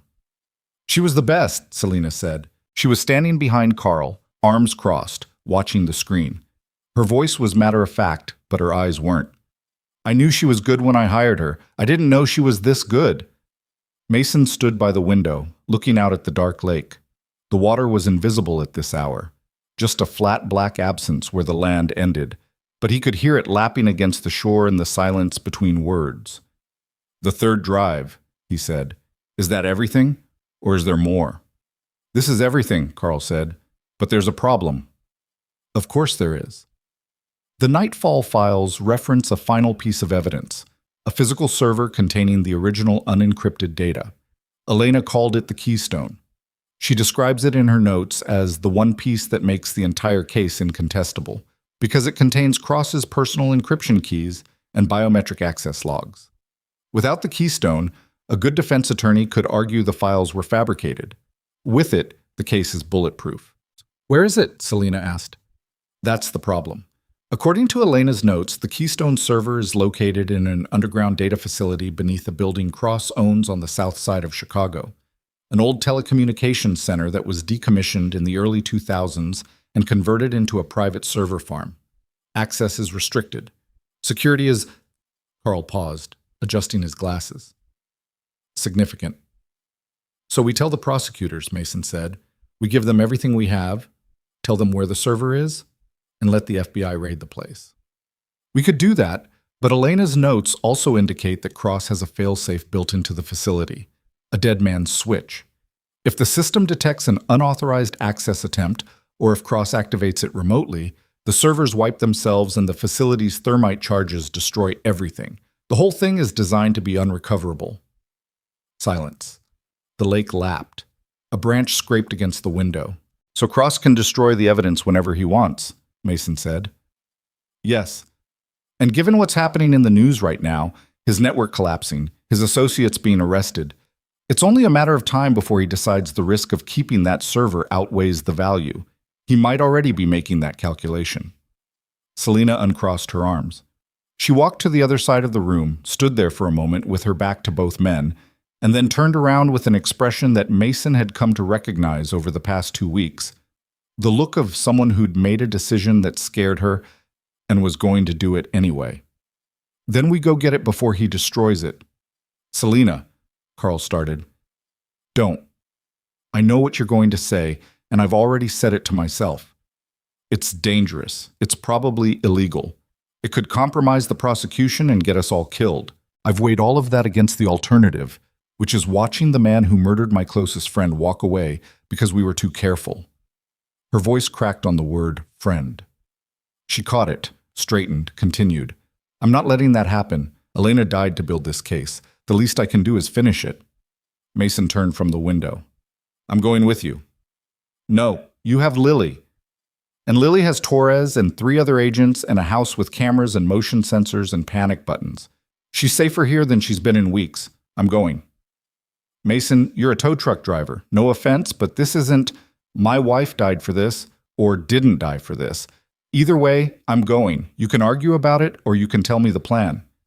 Selena stared at him. The lake lapped. Carl, she said without looking away from Mason, how fast can you coordinate with your DOJ contact? I already called him. He's mobilizing a task force, but federal bureaucracy moves slowly even when it's moving fast. 48 hours minimum before they can execute a warrant on the facility. And how long before Cross decides to destroy it? Carl took off his glasses, cleaned them on his shirt, and put them back on. A gesture Mason had learned meant he was about to say something nobody wanted to hear. If Cross is watching the news, and he is, then he's already calculating his exit strategy. The arrest today spooked him. The server raid spooked him worse. I'd say we have a day, maybe 2. After that, the keystone is gone and the strongest evidence against Cross goes with it. Then we don't wait for the FBI, Mason said. We don't wait for the FBI, Selena agreed. Carl looked at both of them, the billionaire and the tow truck driver, standing on opposite sides of a room in a lake house at midnight, agreeing on something insane, and let out a breath that carried the weight of every case he'd worked in 30 years. I'll map the facility.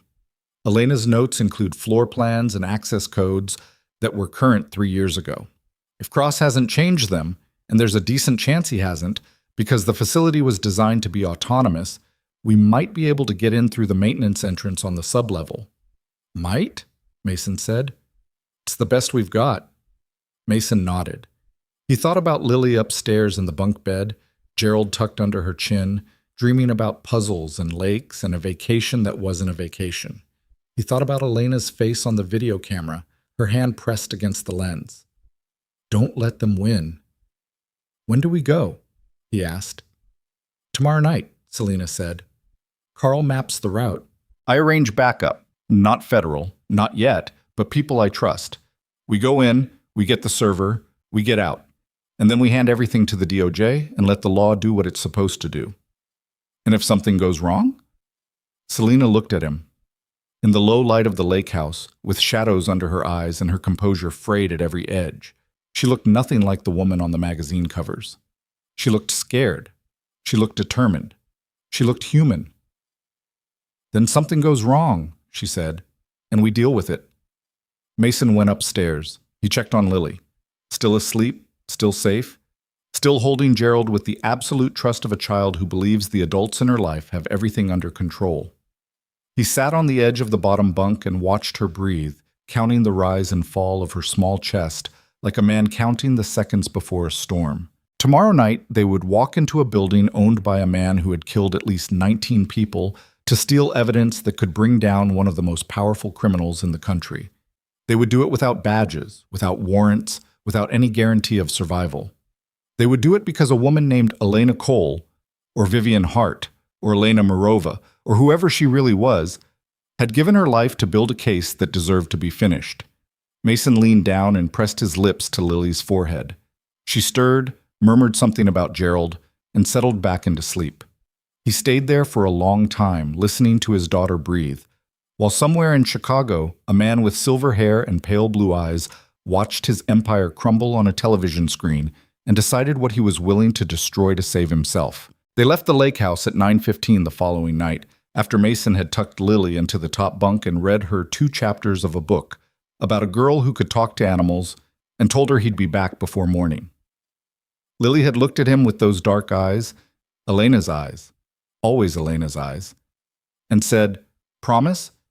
And Mason had said, "Promise."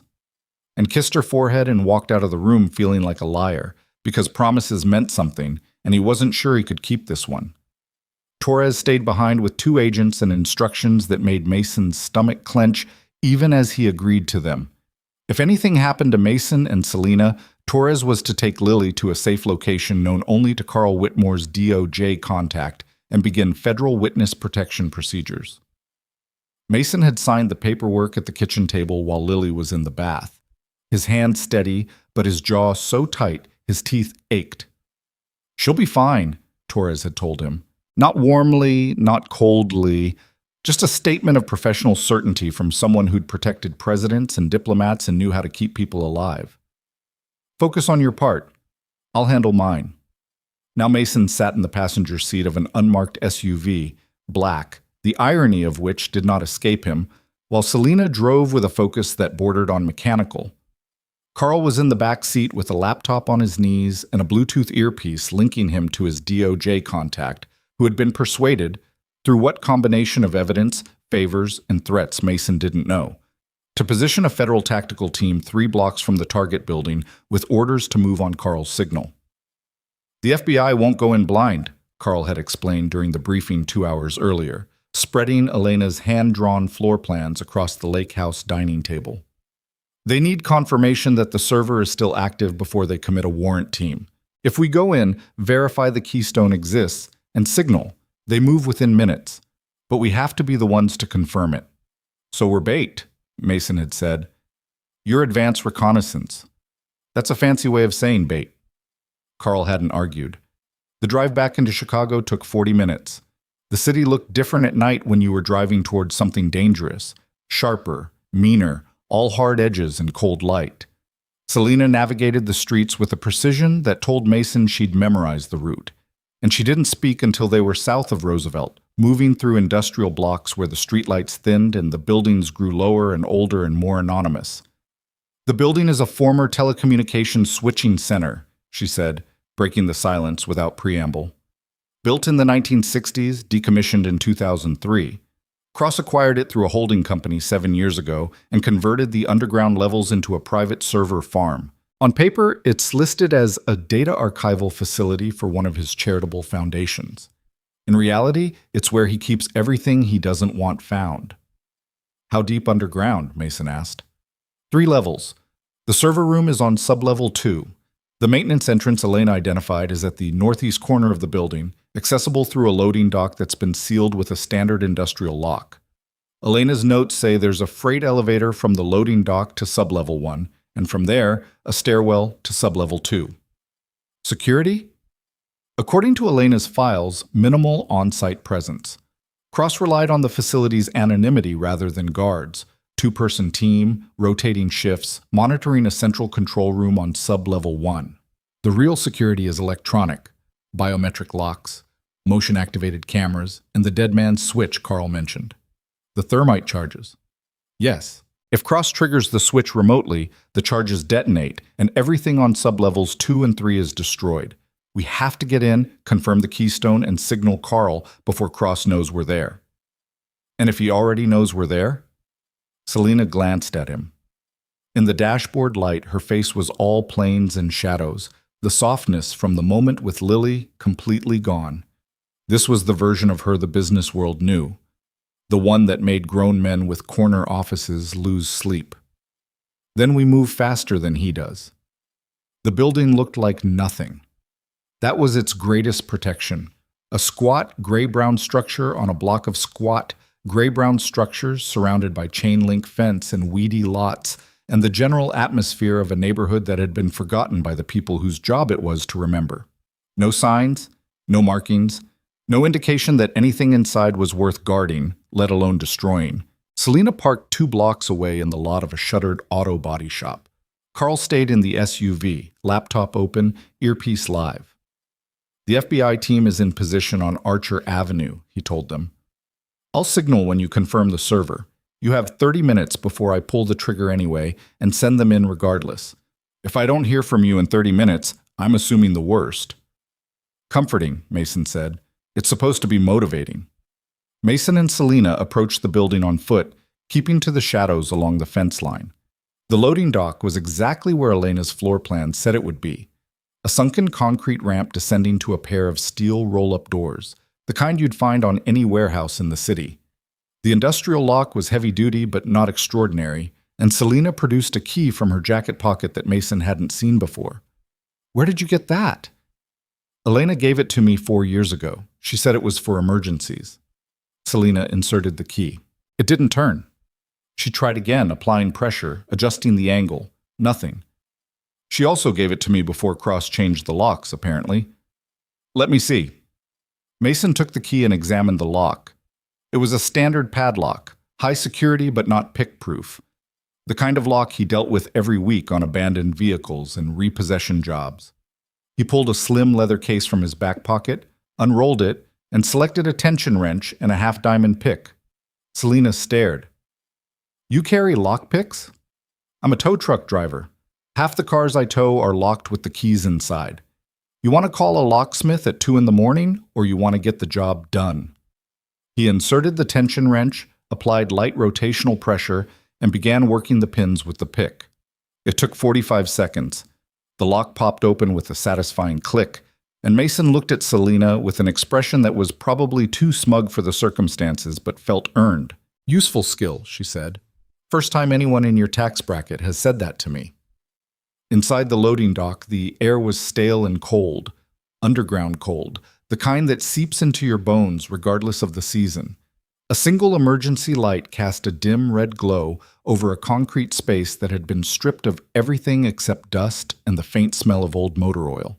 The freight elevator was in the corner, its doors dented and scratched but functional. Selena pressed the call button and the mechanism groaned to life somewhere above them, cables and pulleys straining with the effort of waking up after what sounded like months of disuse. "If anyone's monitoring the elevator system, they know we're here," Mason said. "I know." The elevator arrived with a grinding shudder. The doors opened to reveal a metal box barely large enough for 4 people, lit by a single fluorescent tube that buzzed at a frequency Mason associated with places where bad things happened. They stepped in. Selena pressed the button for sublevel 1. The doors closed and the elevator descended with a reluctance that did nothing for Mason's confidence. Sublevel 1 was a corridor. Long, straight, fluorescent lit, with that same cold air and the added hum of electronics running behind the walls. Doors on both sides, most closed, some standing ajar to reveal empty rooms full of disconnected cabling and dead server racks from the building's previous life. At the far end of the corridor, a windowed room glowed with the blue-white light of active monitors. "Control room," Selena whispered. They pressed themselves against the wall and moved slowly down the corridor, staying low, keeping beneath the sightline of the windows. Mason could feel his heartbeat in his ears, in his fingertips, in the base of his throat. A steady, insistent drumming that seemed to grow louder with every step, as if his body was trying to tell him something his brain already knew. This was wrong. This was dangerous. He should not be here. But he kept moving, because Elena had kept moving, because somewhere on the level below them was the evidence that would put Damian Cross in prison for the rest of his life. And that evidence existed because a woman who sang off key in the shower and made terrible scrambled eggs had spent years building a case while everyone she loved thought she was someone else. They reached the control room. Mason crouched below the window and raised his head just enough to look inside. 2 monitors showing security camera feeds. The loading dock, the elevator shaft, the corridors on all 3 sublevels. A desk with a coffee mug and a crumpled fast food bag. 2 chairs. One was empty. The other held a man in a black polo shirt who was leaning back with his eyes closed and earbuds in, bobbing his head slightly to whatever he was listening to. 1 guard, not 2. Either the shift schedule had changed, or Elena's intel was outdated, or it was just dumb luck. Mason wasn't going to complain. He gestured to Selena. She looked. They backed away from the window and found the stairwell door 20 feet down the corridor. Heavy steel, push-bar handle, no lock. Mason opened it slowly, testing for noise. The hinges groaned but held. Beyond, a concrete stairwell led down into deeper cold and deeper quiet. Sublevel 2. The server room was unmistakable. They felt it before they saw it. A wall of heat pushing back against the underground cold, carrying the electrical hum of machines doing heavy computation. The stairwell opened into a short hallway that dead-ended at a reinforced door with a keypad and a biometric scanner. The scanner was the palm print type, a flat glass surface with a blue LED that pulsed slowly, waiting. Elena's notes say the scanner is keyed to Cross and 3 authorized personnel, Selena said, her voice barely above a breath. She had a workaround, a maintenance bypass code that disables the biometric requirement and falls back to the keypad. Does the code still work? One way to find out. Selena entered a sequence on the keypad, 16 digits that she clearly had memorized, and held her breath. The blue LED flickered, turned yellow, then green. A magnetic lock disengaged with a heavy thunk, and the door swung inward on pneumatic hinges, releasing a gust of warm air that smelled like heated metal and ozone. The server room was large, much larger than Mason had expected, maybe 2,000 square feet, divided into rows of black server racks that stretched from floor to ceiling, their status lights blinking in syncopated patterns that made the room look alive. Cooling fans roared from vents in the ceiling, creating a white noise so pervasive it felt physical. The floor was raised, perforated steel panels over a cable management space beneath, and every surface hummed with the vibration of data being stored, processed, and protected. The Keystone server is in the back, Selena said, consulting her phone where she'd loaded Elena's floor plans. Row 7, rack 14. It's isolated from the main network. Its own power supply, its own cooling, its own encryption stack. Elena marked it with a physical tag so it could be identified even if the labeling was changed. They moved through the rows. The servers towered over them on both sides, blinking and humming, indifferent to the humans walking between them. Mason had never been in a place like this, a room where information lived, where data had mass and presence and demanded its own climate. It felt less like a building and more like the inside of a brain. Row 7, rack 14. And there it was, a single server unit, smaller than the others, set apart on its own shelf with dedicated power cables and a cooling system that ran independently from the rest of the room. On the front panel, almost invisible unless you knew to look, was a small sticker in the shape of a star, the same kind of star as Lily's nightlight. Mason stared at the sticker. His throat tightened. "She marked it," he said. "She used a star." Selena looked at the sticker, then at Mason. She didn't say anything. She didn't need to. Mason pulled out the encrypted satellite phone Carl had given him and pressed the signal button. 3 short bursts, the confirmation code. Within seconds, Carl's voice came through. "Confirmed. Federal team is moving. ETA 8 minutes. Get out of the building now." "Copy," Mason said. "We're on our way." The lights went out. Not a gradual dimming, not a flicker. Complete darkness, instantaneous and absolute, as if someone had pulled the plug on the entire building. The server fans stopped. The status lights died. The hum that had been a constant presence since they'd entered the room vanished, replaced by a silence so total it was deafening. Then the emergency lights kicked on, red, dim, casting everything in the color of old blood. And through the red glow, from the direction of the server room entrance, came a voice that Mason had never heard before but recognized immediately from the photograph on Carl's laptop. "I was wondering when you'd get here."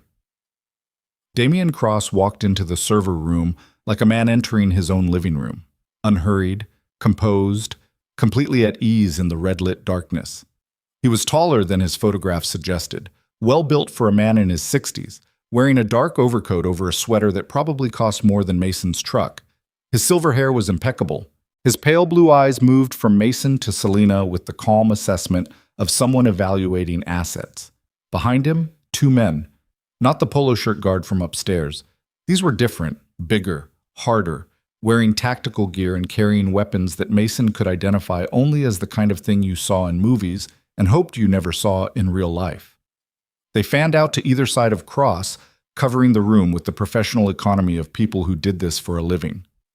"Selena Vale," Cross said, "I have to admit, I expected the FBI.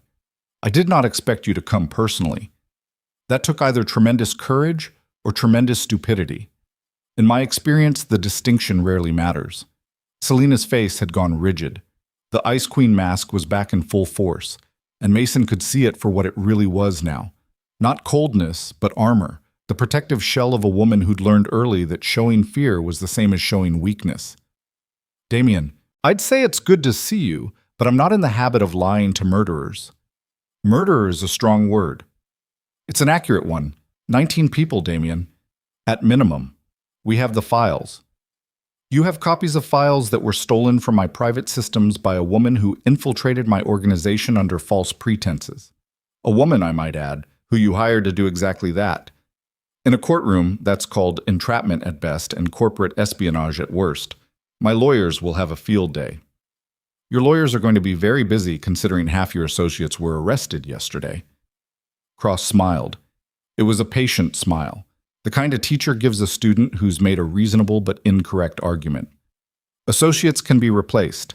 Evidence cannot. Which is why we're standing here, isn't it? Because you came for the keystone and I came to make sure you don't leave with it. He gestured and one of the armed men moved to a panel on the wall. A metal box with a keypad and a switch, protected by a glass cover. The dead man's switch. The thermite charges. Here's what's going to happen, Cross said, his voice conversational, almost friendly. You're going to give me the satellite phone you just used to contact whoever is waiting outside. You're going to tell them it was a false alarm. And then you're going to walk out of this building and forget everything you think you know about my operations. In return, I won't activate the switch, and you'll both leave alive. And the keystone? Selena asked. Will cease to exist in approximately 4 minutes regardless of what you decide. I've already initiated the shutdown sequence. The charges are armed. The only question is whether you're still standing in this room when they detonate. Mason looked at the man by the panel. The glass cover was open. The switch was exposed. One flip and the entire sublevel would become an inferno of thermite, hot enough to melt steel, hot enough to destroy every server in the room, hot enough to turn 2 people into names on a list. You killed Elena, Mason said. Cross turned to him. Something shifted in those pale blue eyes. Not surprise exactly, but interest. The way a chess player looks at an unexpected move. And you must be the husband. I wondered about you. Vivian Hart had an extraordinary ability to compartmentalize her life, but everyone leaves traces. A man in a tow truck delivering packages to penthouse apartments at midnight, that's not a trace, that's a neon sign. You had her followed. I had everyone followed. It's good business practice when your interests are at stake. Your wife discovered things she shouldn't have, Mr. Cole. She was given multiple opportunities to walk away. She refused. What happened after that was regrettable. Regrettable. Mason's voice was low and trembling with a fury he could feel building behind his ribs like pressure in a pipe. You blew up a car on a public highway and killed a woman who had a 4-year-old daughter, and you call that regrettable? I call it necessary. There's a difference, though I wouldn't expect you to appreciate the distinction. You're right. I don't. Mason moved before he had time to think about it, before he could calculate the odds or weigh the risks or consider the fact that 2 armed men were standing 10 feet away with weapons trained on him. He moved on the same instinct that had pulled him past the foyer table in Selena's penthouse 3 weeks ago, the same instinct that had driven him to the storage unit at 4 in the morning, the same instinct that had kept him going through every sleepless night and every exhausting shift and every moment of grief that should have broken him but didn't. He grabbed the nearest server rack and pulled. It was heavy, 200 pounds at least, bolted to the raised floor. But Mason had spent 10 years hauling wrecked cars and disabled trucks, and his body knew how to move weight that didn't want to be moved. The rack tore free from its mounting with a shriek of metal and toppled forward, crashing into the row ahead of it, which crashed into the next, creating a cascading domino effect of collapsing server racks that filled the room with deafening noise and flying debris. The armed men scattered. One fired. Mason heard the shot but didn't feel anything, didn't stop, because the toppling racks had created a corridor of chaos between him and the dead man's switch, and the man standing beside it had stumbled backward, hands up, his weapon aimed at shadows that were moving too fast to track. Selena moved at the same time. She didn't go for the switch, she went for Cross. Mason saw it in his peripheral vision as he fought through the wreckage of fallen racks and tangled cables. Selena launching herself at the man who'd murdered her friend.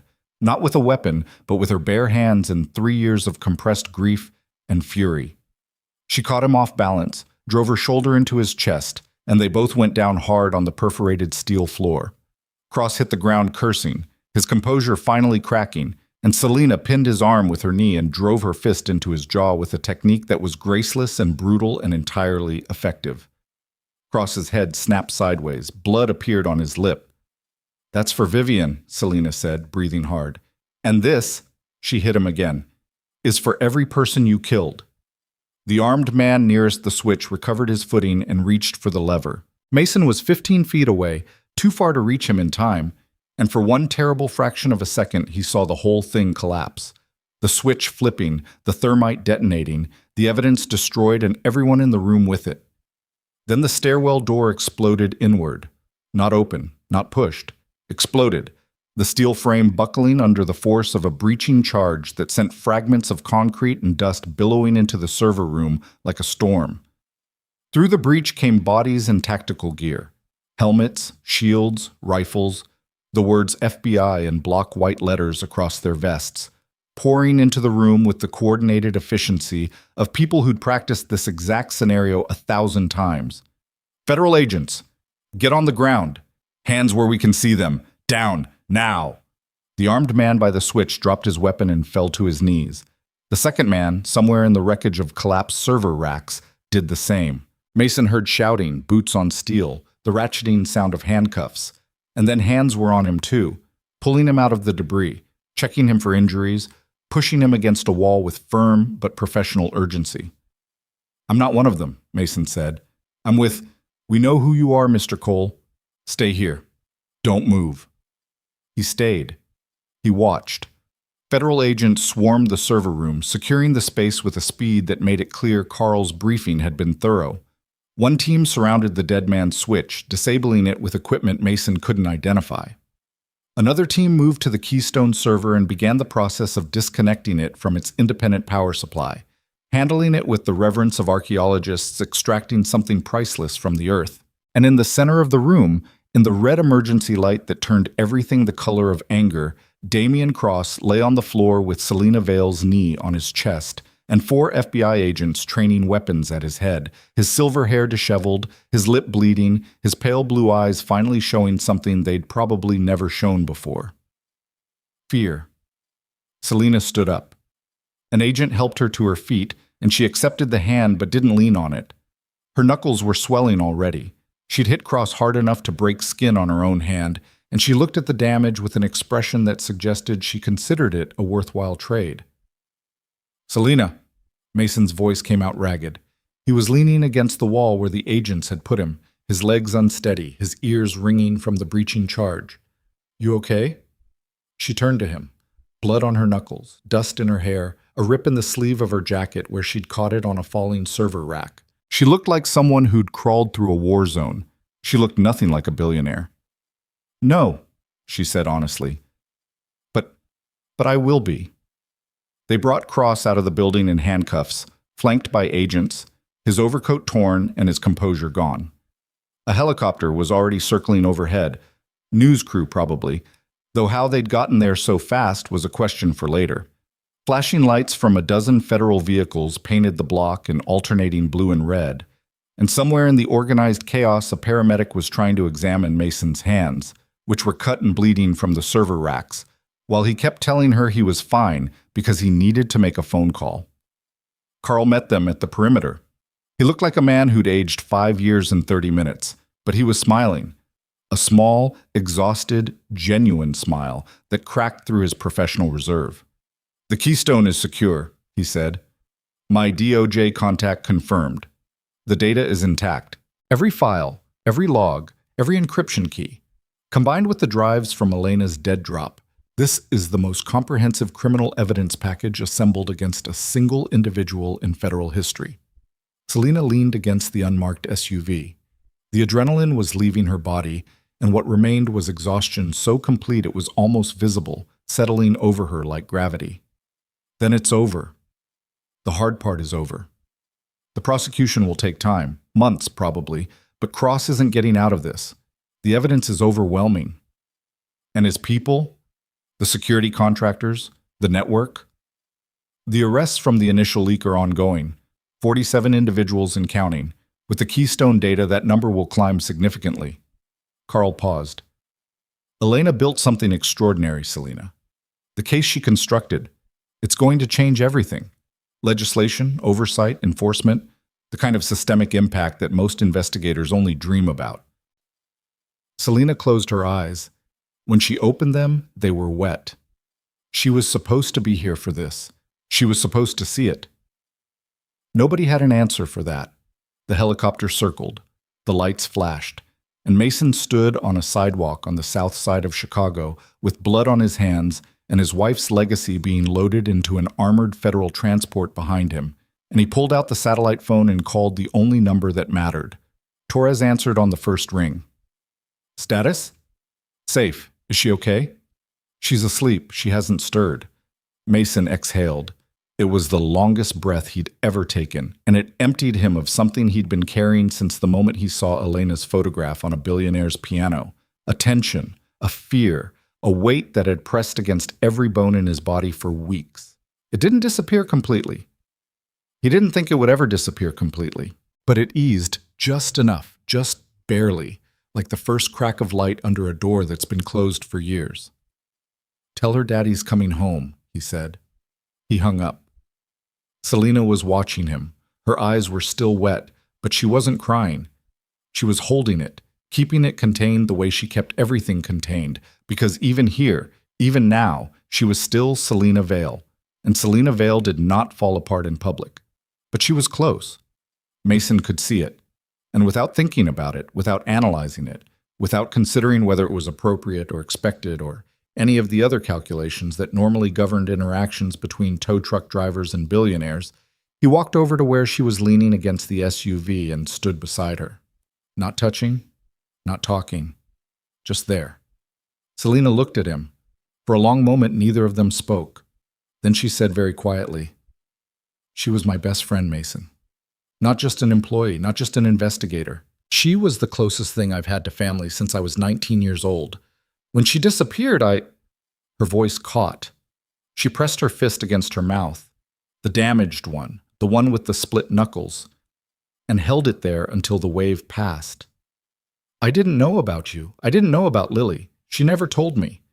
And I understand why. She was protecting you.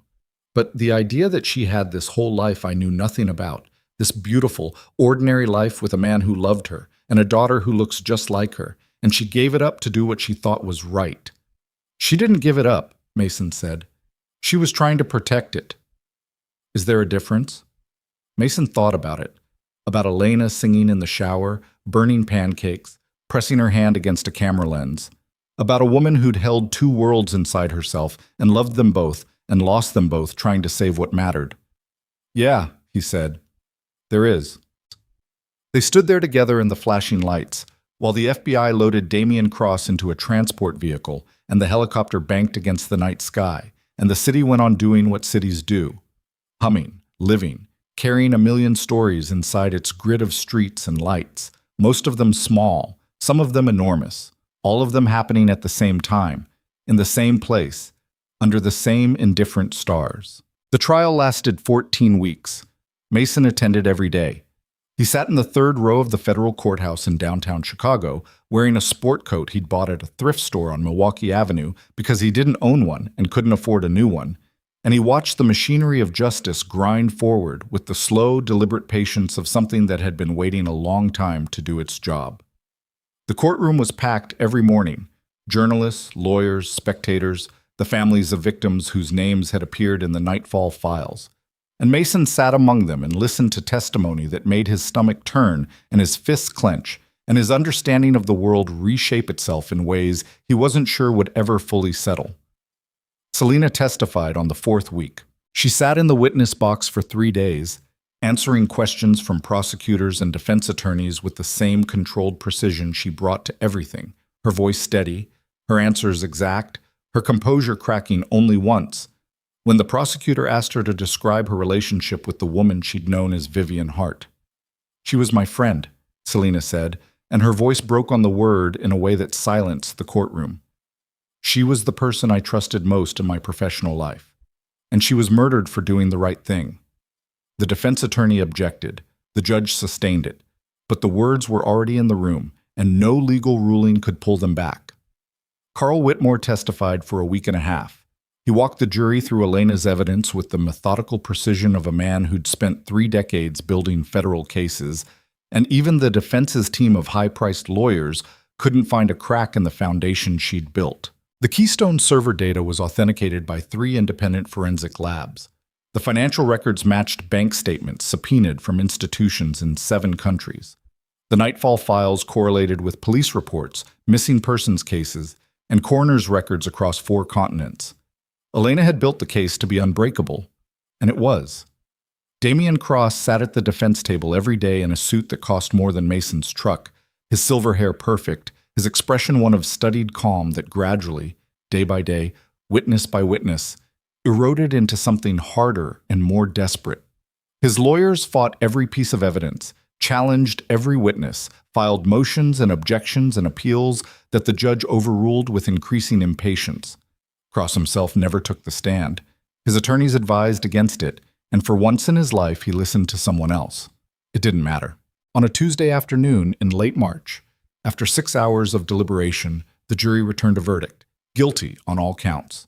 47 counts of fraud, 23 counts of money laundering, 19 counts of conspiracy to commit murder, 1 count of racketeering, 1 count of obstruction of justice. The sentence came 2 weeks later. Life in federal prison without the possibility of parole. Mason was in the courtroom when the judge read it. He sat in his 3rd-row seat in his thrift store sport coat and watched Damian Cross, the man who'd built an empire on the backs of the dead, who'd ordered Elena's murder with the same casual authority he used to order lunch, who'd stood in a red-lit server room and called 19 killings necessary, stand motionless as the sentence landed. Cross didn't flinch, didn't react, just stood there with his hands clasped in front of him, his pale blue eyes fixed on the middle distance, already becoming what he would be for the rest of his life: a prisoner. The courtroom erupted. Reporters surged toward the exits. Cameras flashed. Families of victims embraced each other in the aisles. And Mason sat very still and stared at the empty witness box where Selena had testified 3 months earlier and thought about Elena. Not Vivian Hart, not Elena Mirova, not the spy or the investigator or the woman with 3 passports and a storage unit full of secrets. Just Elena, the woman who'd stood in the kitchen of their apartment on a Sunday morning with flour in her hair and a spatula in her hand, burning pancakes and laughing about it, while Lily banged a wooden spoon on a pot, and the smoke alarm went off and the whole apartment smelled like failure and happiness at the same time. That was the Elena he'd married. That was the Elena who'd loved him. And she had been real. Not a cover, not an alias, not a performance. The pancakes and the off-key singing and the terrible scrambled eggs and the way she tucked her feet under Lily's blanket when she read bedtime stories, all of it had been real. It was the other life that had been the performance, the one where she was Vivian Hart, the brilliant investigator, the woman without a family, the person who'd suppressed everything she loved in order to protect it. Mason had spent a lot of the past 4 months being angry at Elena. Angry at the lies, angry at the secrets, angry at the double life she'd conducted so flawlessly that her own husband had been blind to it. He'd lain awake at night in the lake house, where he and Lily had stayed for 3 weeks until the trial began, staring at the ceiling and cataloging every moment that should have been a clue, every absence he'd explained away, every late night he'd attributed to freelance work when she was actually somewhere else entirely, being someone else entirely.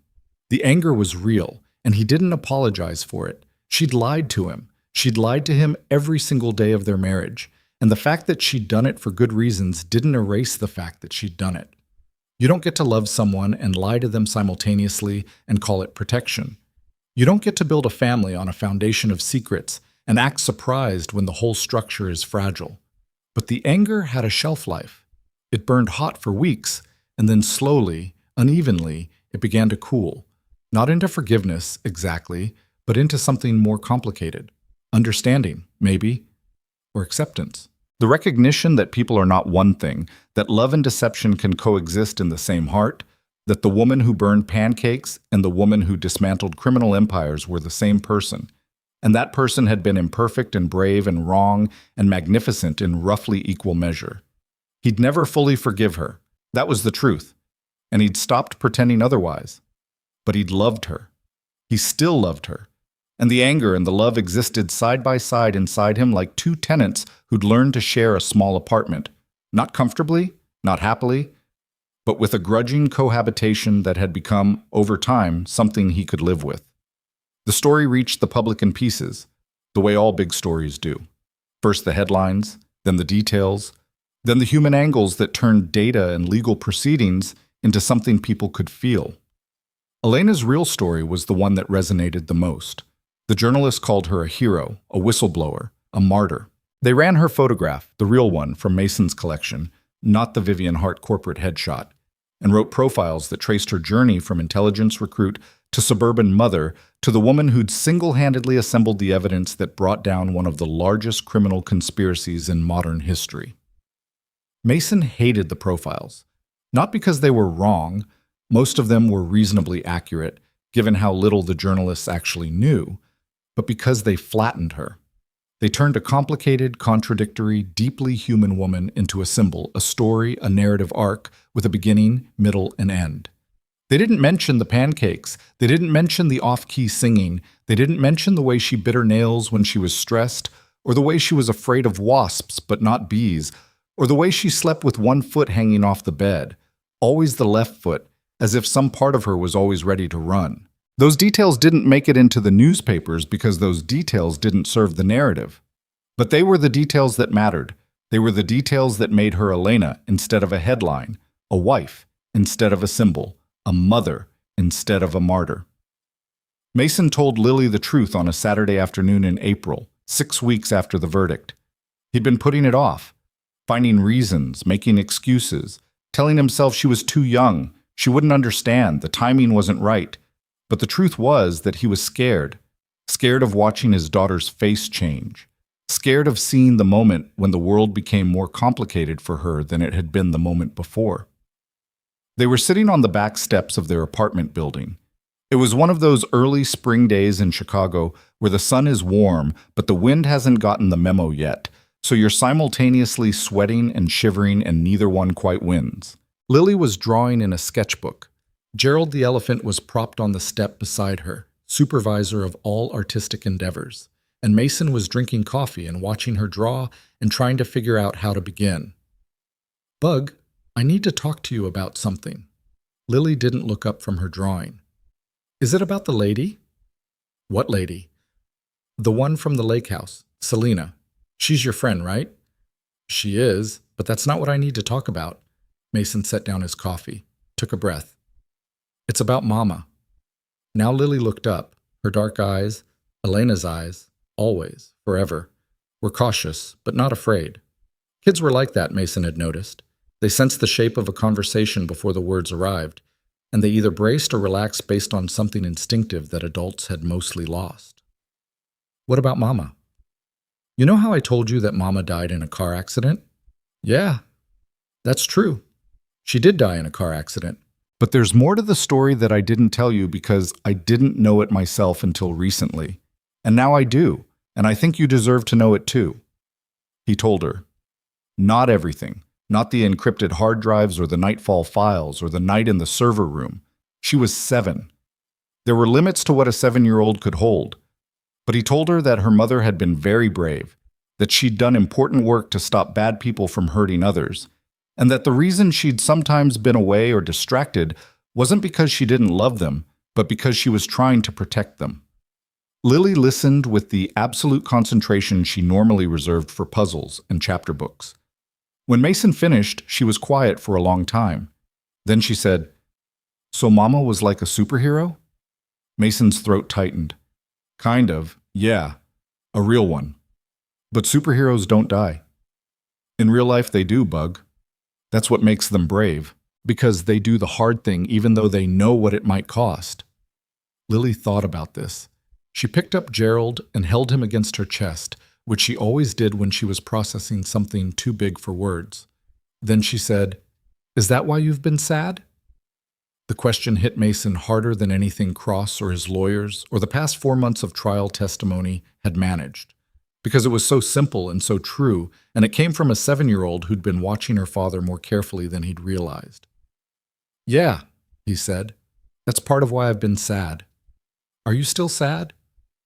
"A little, but less than before." "Good." Lily went back to her drawing, then, without looking up, "I think Mama would want you to be less sad."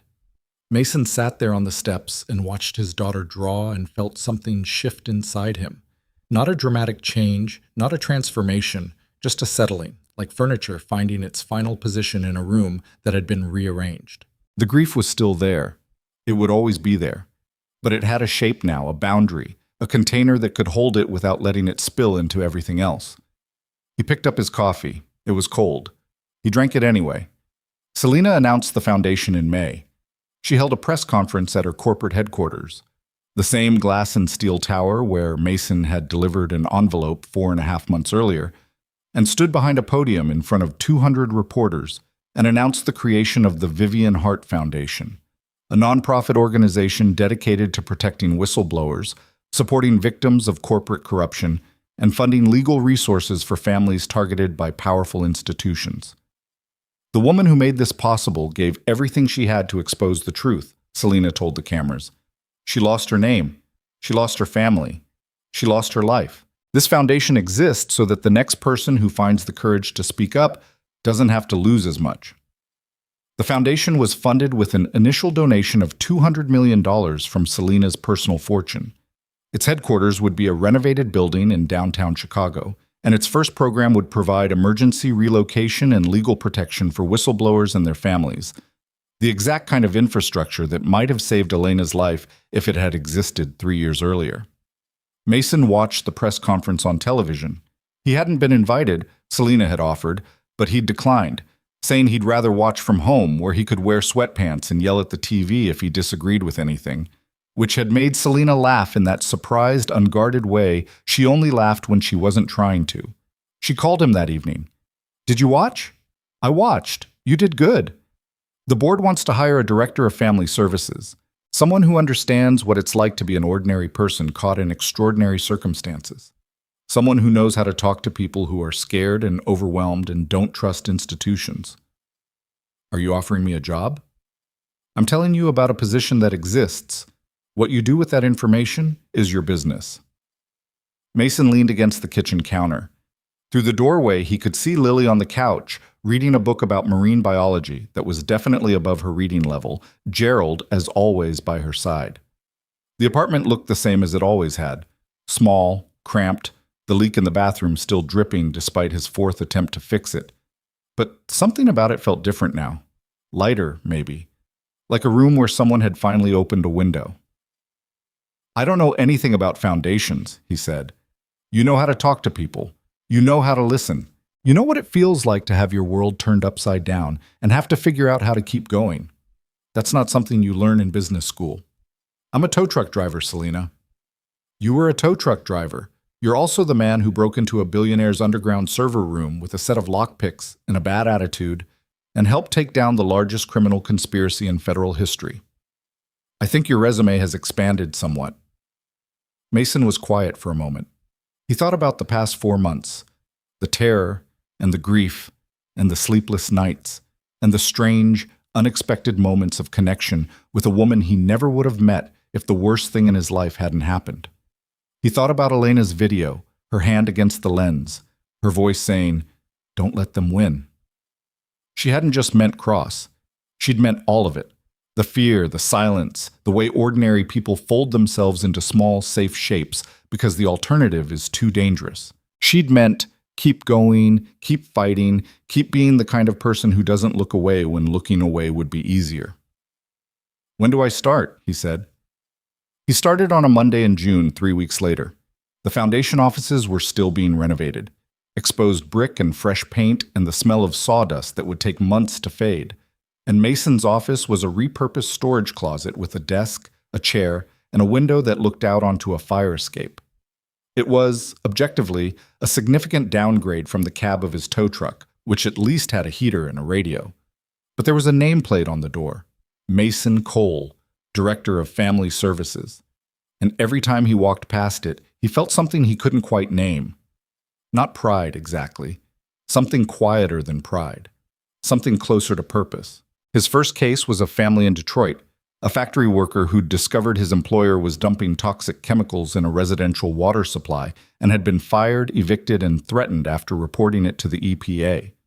Mason drove to Detroit himself because the man was too scared to travel, and he sat in the man's kitchen.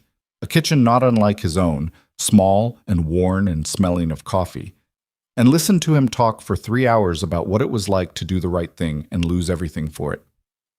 "Nobody tells you what happens after," the man said. His name was Dennis. He was 43 and he looked 60, with the hollowed-out eyes of someone who hadn't slept properly in months. They write articles about whistleblowers, and they call you brave, but nobody writes about what happens when the reporters leave and you're sitting in your kitchen with a disconnected phone and your kids are asking why you can't buy groceries. "I know," Mason said. And he did. He helped Dennis and his family relocate. He connected them with lawyers from the foundation's legal team. He set up a trust fund for Dennis's children's education.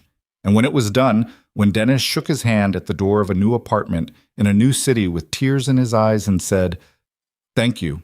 Nobody ever," and couldn't finish the sentence, Mason drove home to Chicago with his hands tight on the wheel and his chest full of something complicated and raw that he didn't try to analyze because some things don't need to be understood.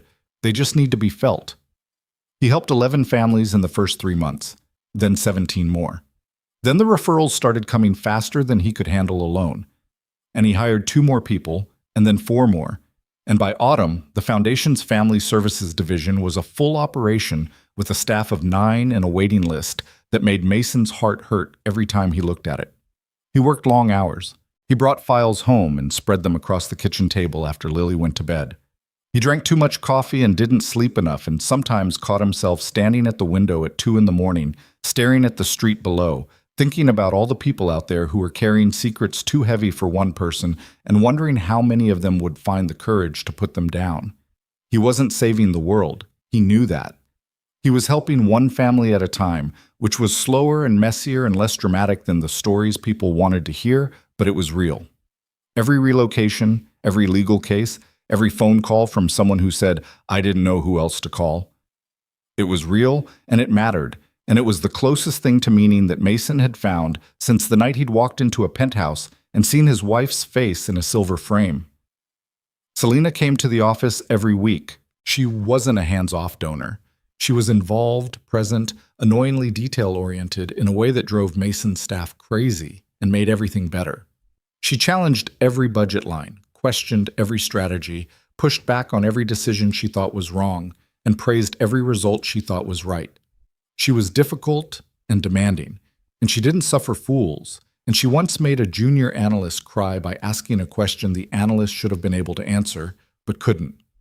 She was also the person who showed up at Mason's apartment on a Friday night with takeout and a puzzle for Lily, a 2,000-piece monster depicting a coral reef that made Lily's eyes go wide with delight. The 3 of them sat on the living room floor and worked on it for 2 hours while the pizza got cold and Lily explained in exhaustive and highly opinionated detail the difference between staghorn coral and brain coral. And Selena listened with a seriousness that she did not fake because she wasn't the kind of person who faked things for children. "She's remarkable," Selena told Mason later, after Lily had gone to bed and they were sitting at the kitchen table with the half-finished puzzle spread between them and 2 glasses of wine that neither of them was really drinking. "She has Elena's brain, that same focus, that same intensity when she's interested in something. She has Elena's stubbornness too, won't back down from anything, argued with her teacher last week about whether jellyfish are fish, wrote a whole report to prove her point. Are they? No, they're not. She was right, and the teacher was wrong, and she brought a printed Wikipedia article as evidence. She's 7. Selena smiled. Not the public smile, not the press conference smile, the real one, the one that reached her eyes and made her look like a different person entirely. Elena would have loved that. Elena would have helped her laminate the Wikipedia article and present it to the principal. They both laughed, and the laughter faded into a comfortable silence that settled over the kitchen table like something warm. And Mason realized with a start that this sitting in his small apartment with a half-finished puzzle and lukewarm wine, and a woman who'd gone from a name on a building to someone who knew his daughter's favorite choral. Felt normal. Not forced, not performed, not the careful construction of two people pretending to be more comfortable than they were. Just normal. Two adults who'd been through something together and come out the other side and were still figuring out what the other side looked like. He wasn't in love with Selena. He knew that with the same certainty, he knew the color of his daughter's eyes. What he felt was something else. Respect, gratitude, the specific kind of trust that forms between people who've seen each other at their worst and didn't look away. She'd watched him cry in her penthouse. He'd watched her punch a billionaire in the jaw. Those things created a bond that wasn't romance, but wasn't nothing either. It was its own thing, unnamed and undefined, and Mason had decided to stop trying to categorize it and just let it be what it was. But Lily had no such hesitation. Children don't analyze relationships. They experience them.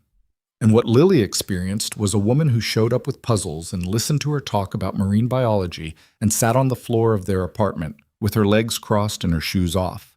Not performing closeness, but simply being close. "Daddy," Lily said one morning over cereal, "is Selena part of our family?" Mason paused with his coffee cup halfway to his mouth. "What makes you ask that?" "She comes to our house. She does puzzles with me. She knows about Mama, and she has a key now." The key? Mason had given it to Selena 2 weeks ago, casually, after the third time she'd stood in the hallway waiting for him to buzz her in while juggling takeout containers. It had seemed practical. He hadn't thought about what it signified to a 7-year-old who'd spent the past 3 years in a family of 2. "Selena is someone who cares about us," Mason said carefully. "She cared about Mama, and now she cares about you and me. Whether that makes her family, I think that's something we all figure out together."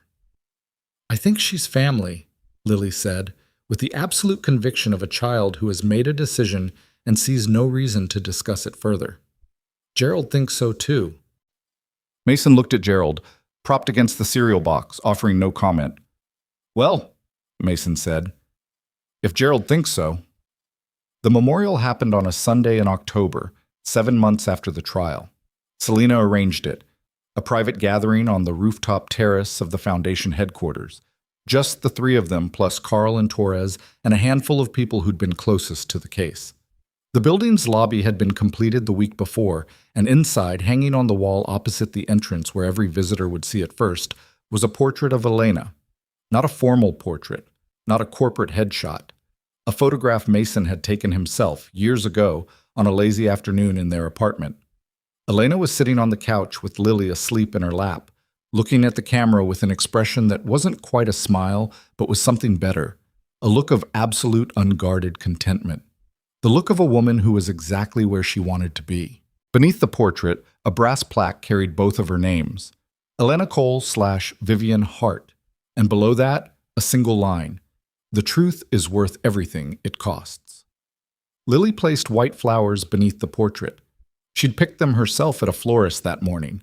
Lilies, because of course they were lilies, and she arranged them with the careful, deliberate attention she brought to everything, adjusting stems and checking angles until they were exactly the way she wanted them. Then she stepped back and looked at her mother's face and said quietly, "Hi, Mama, I miss you. Gerald says hi too." Mason stood behind her with his hands in his pockets and his jaw clamped tight and his eyes burning, and he let the grief come because it needed to come, and because suppressing it would be a disservice to the woman on the wall and the girl standing in front of it. Selena stood beside him. She didn't touch him. She didn't speak. She just stood there, the way he'd stood beside her outside the server room, not offering comfort because some moments are too big for comfort, but offering presence, which is sometimes enough. After a while, Mason said, "She would have hated the plaque." Selena looked at him. "Why?" "Too dramatic." She would have said it sounds like a movie tagline. She would have wanted something simpler, something like, "She did her best," or maybe just her name. "We can change it." "No, leave it. It's what people need to hear," even if she would have rolled her eyes. They went upstairs. The rooftop was set with simple tables and chairs, and the October sun was low and golden and turned the city skyline into something that almost looked gentle. Lily ran to the railing and pressed her face between the bars. looking out at the buildings and the lake and the traffic far below, and said, "Daddy, I can see our neighborhood from here." Mason walked to the railing and stood beside her. She was right, to the northwest, past the loop, and through the tangle of streets and rooftops, he could just make out the shape of Humboldt Park, the block where their apartment building sat, the neighborhood where he'd lived and worked and grieved and rebuilt over the past 3 years. "You can," he said. "Pretty cool, huh?" "Can Selena see her house from here, too?" Selena had come to the railing on Lily's other side. She looked out at the skyline, found her building, the glass tower on the river gleaming in the late light, and pointed.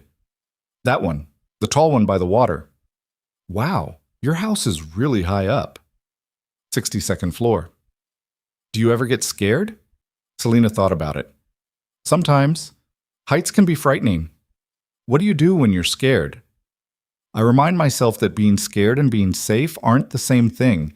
You can be scared and still be perfectly fine. The fear is just your brain being careful."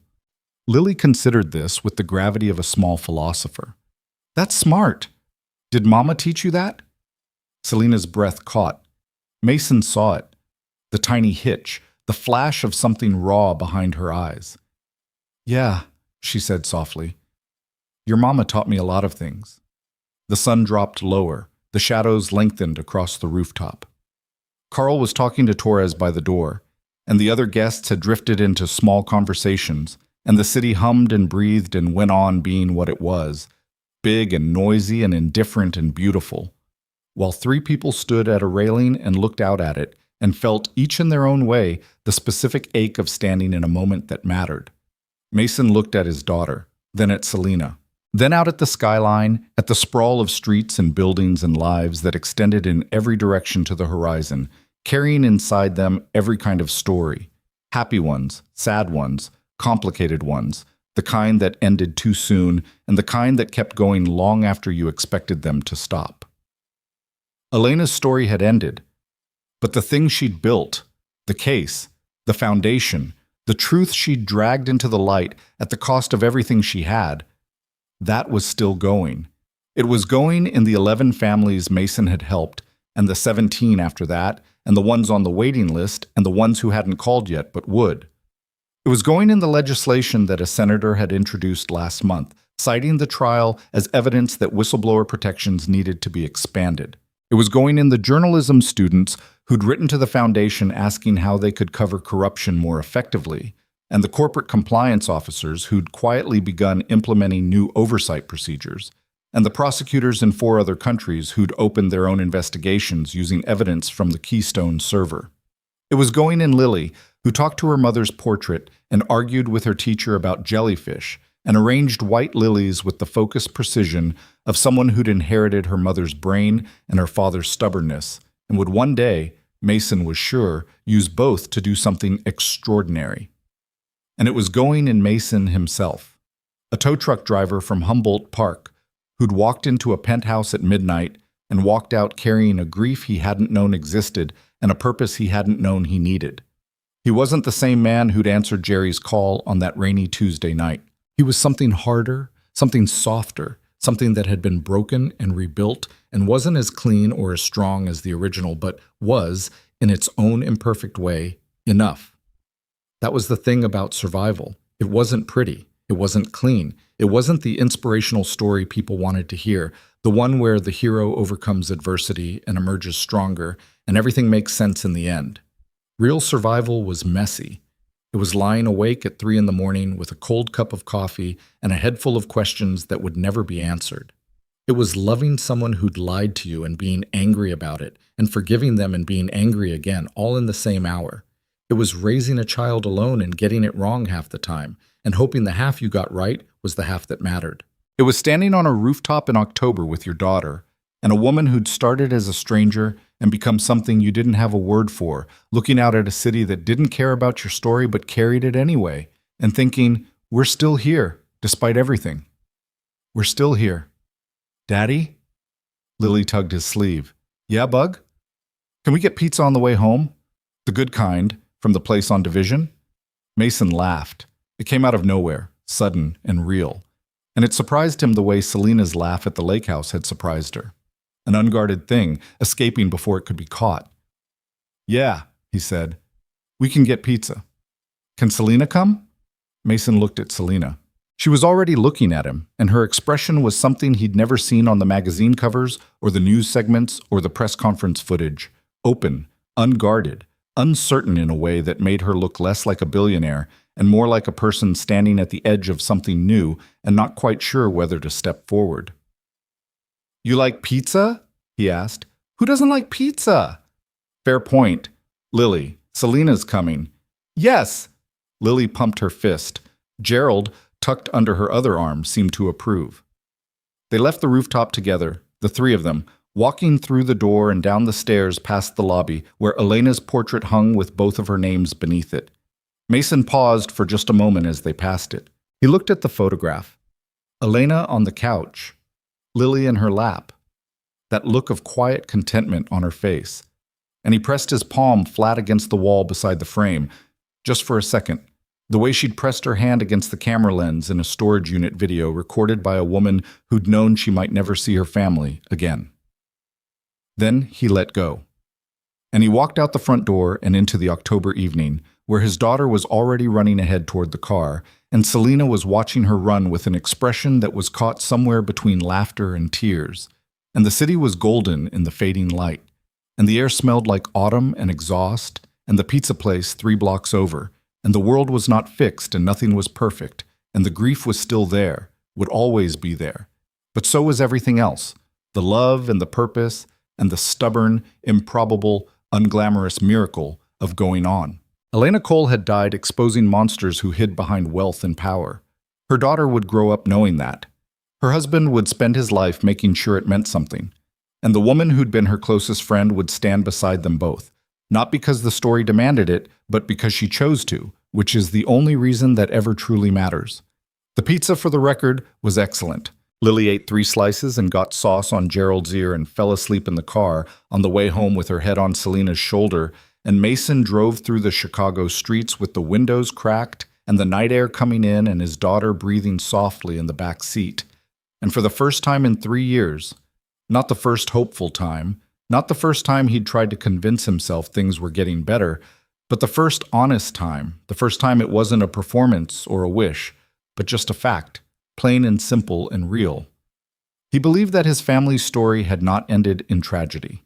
It had ended in survival, in justice, in the stubborn, difficult, beautiful act of continuing to live in a world that had tried very hard to make them stop. And that was enough. Not perfect, not complete, but enough. Hohuhenfenner sangs.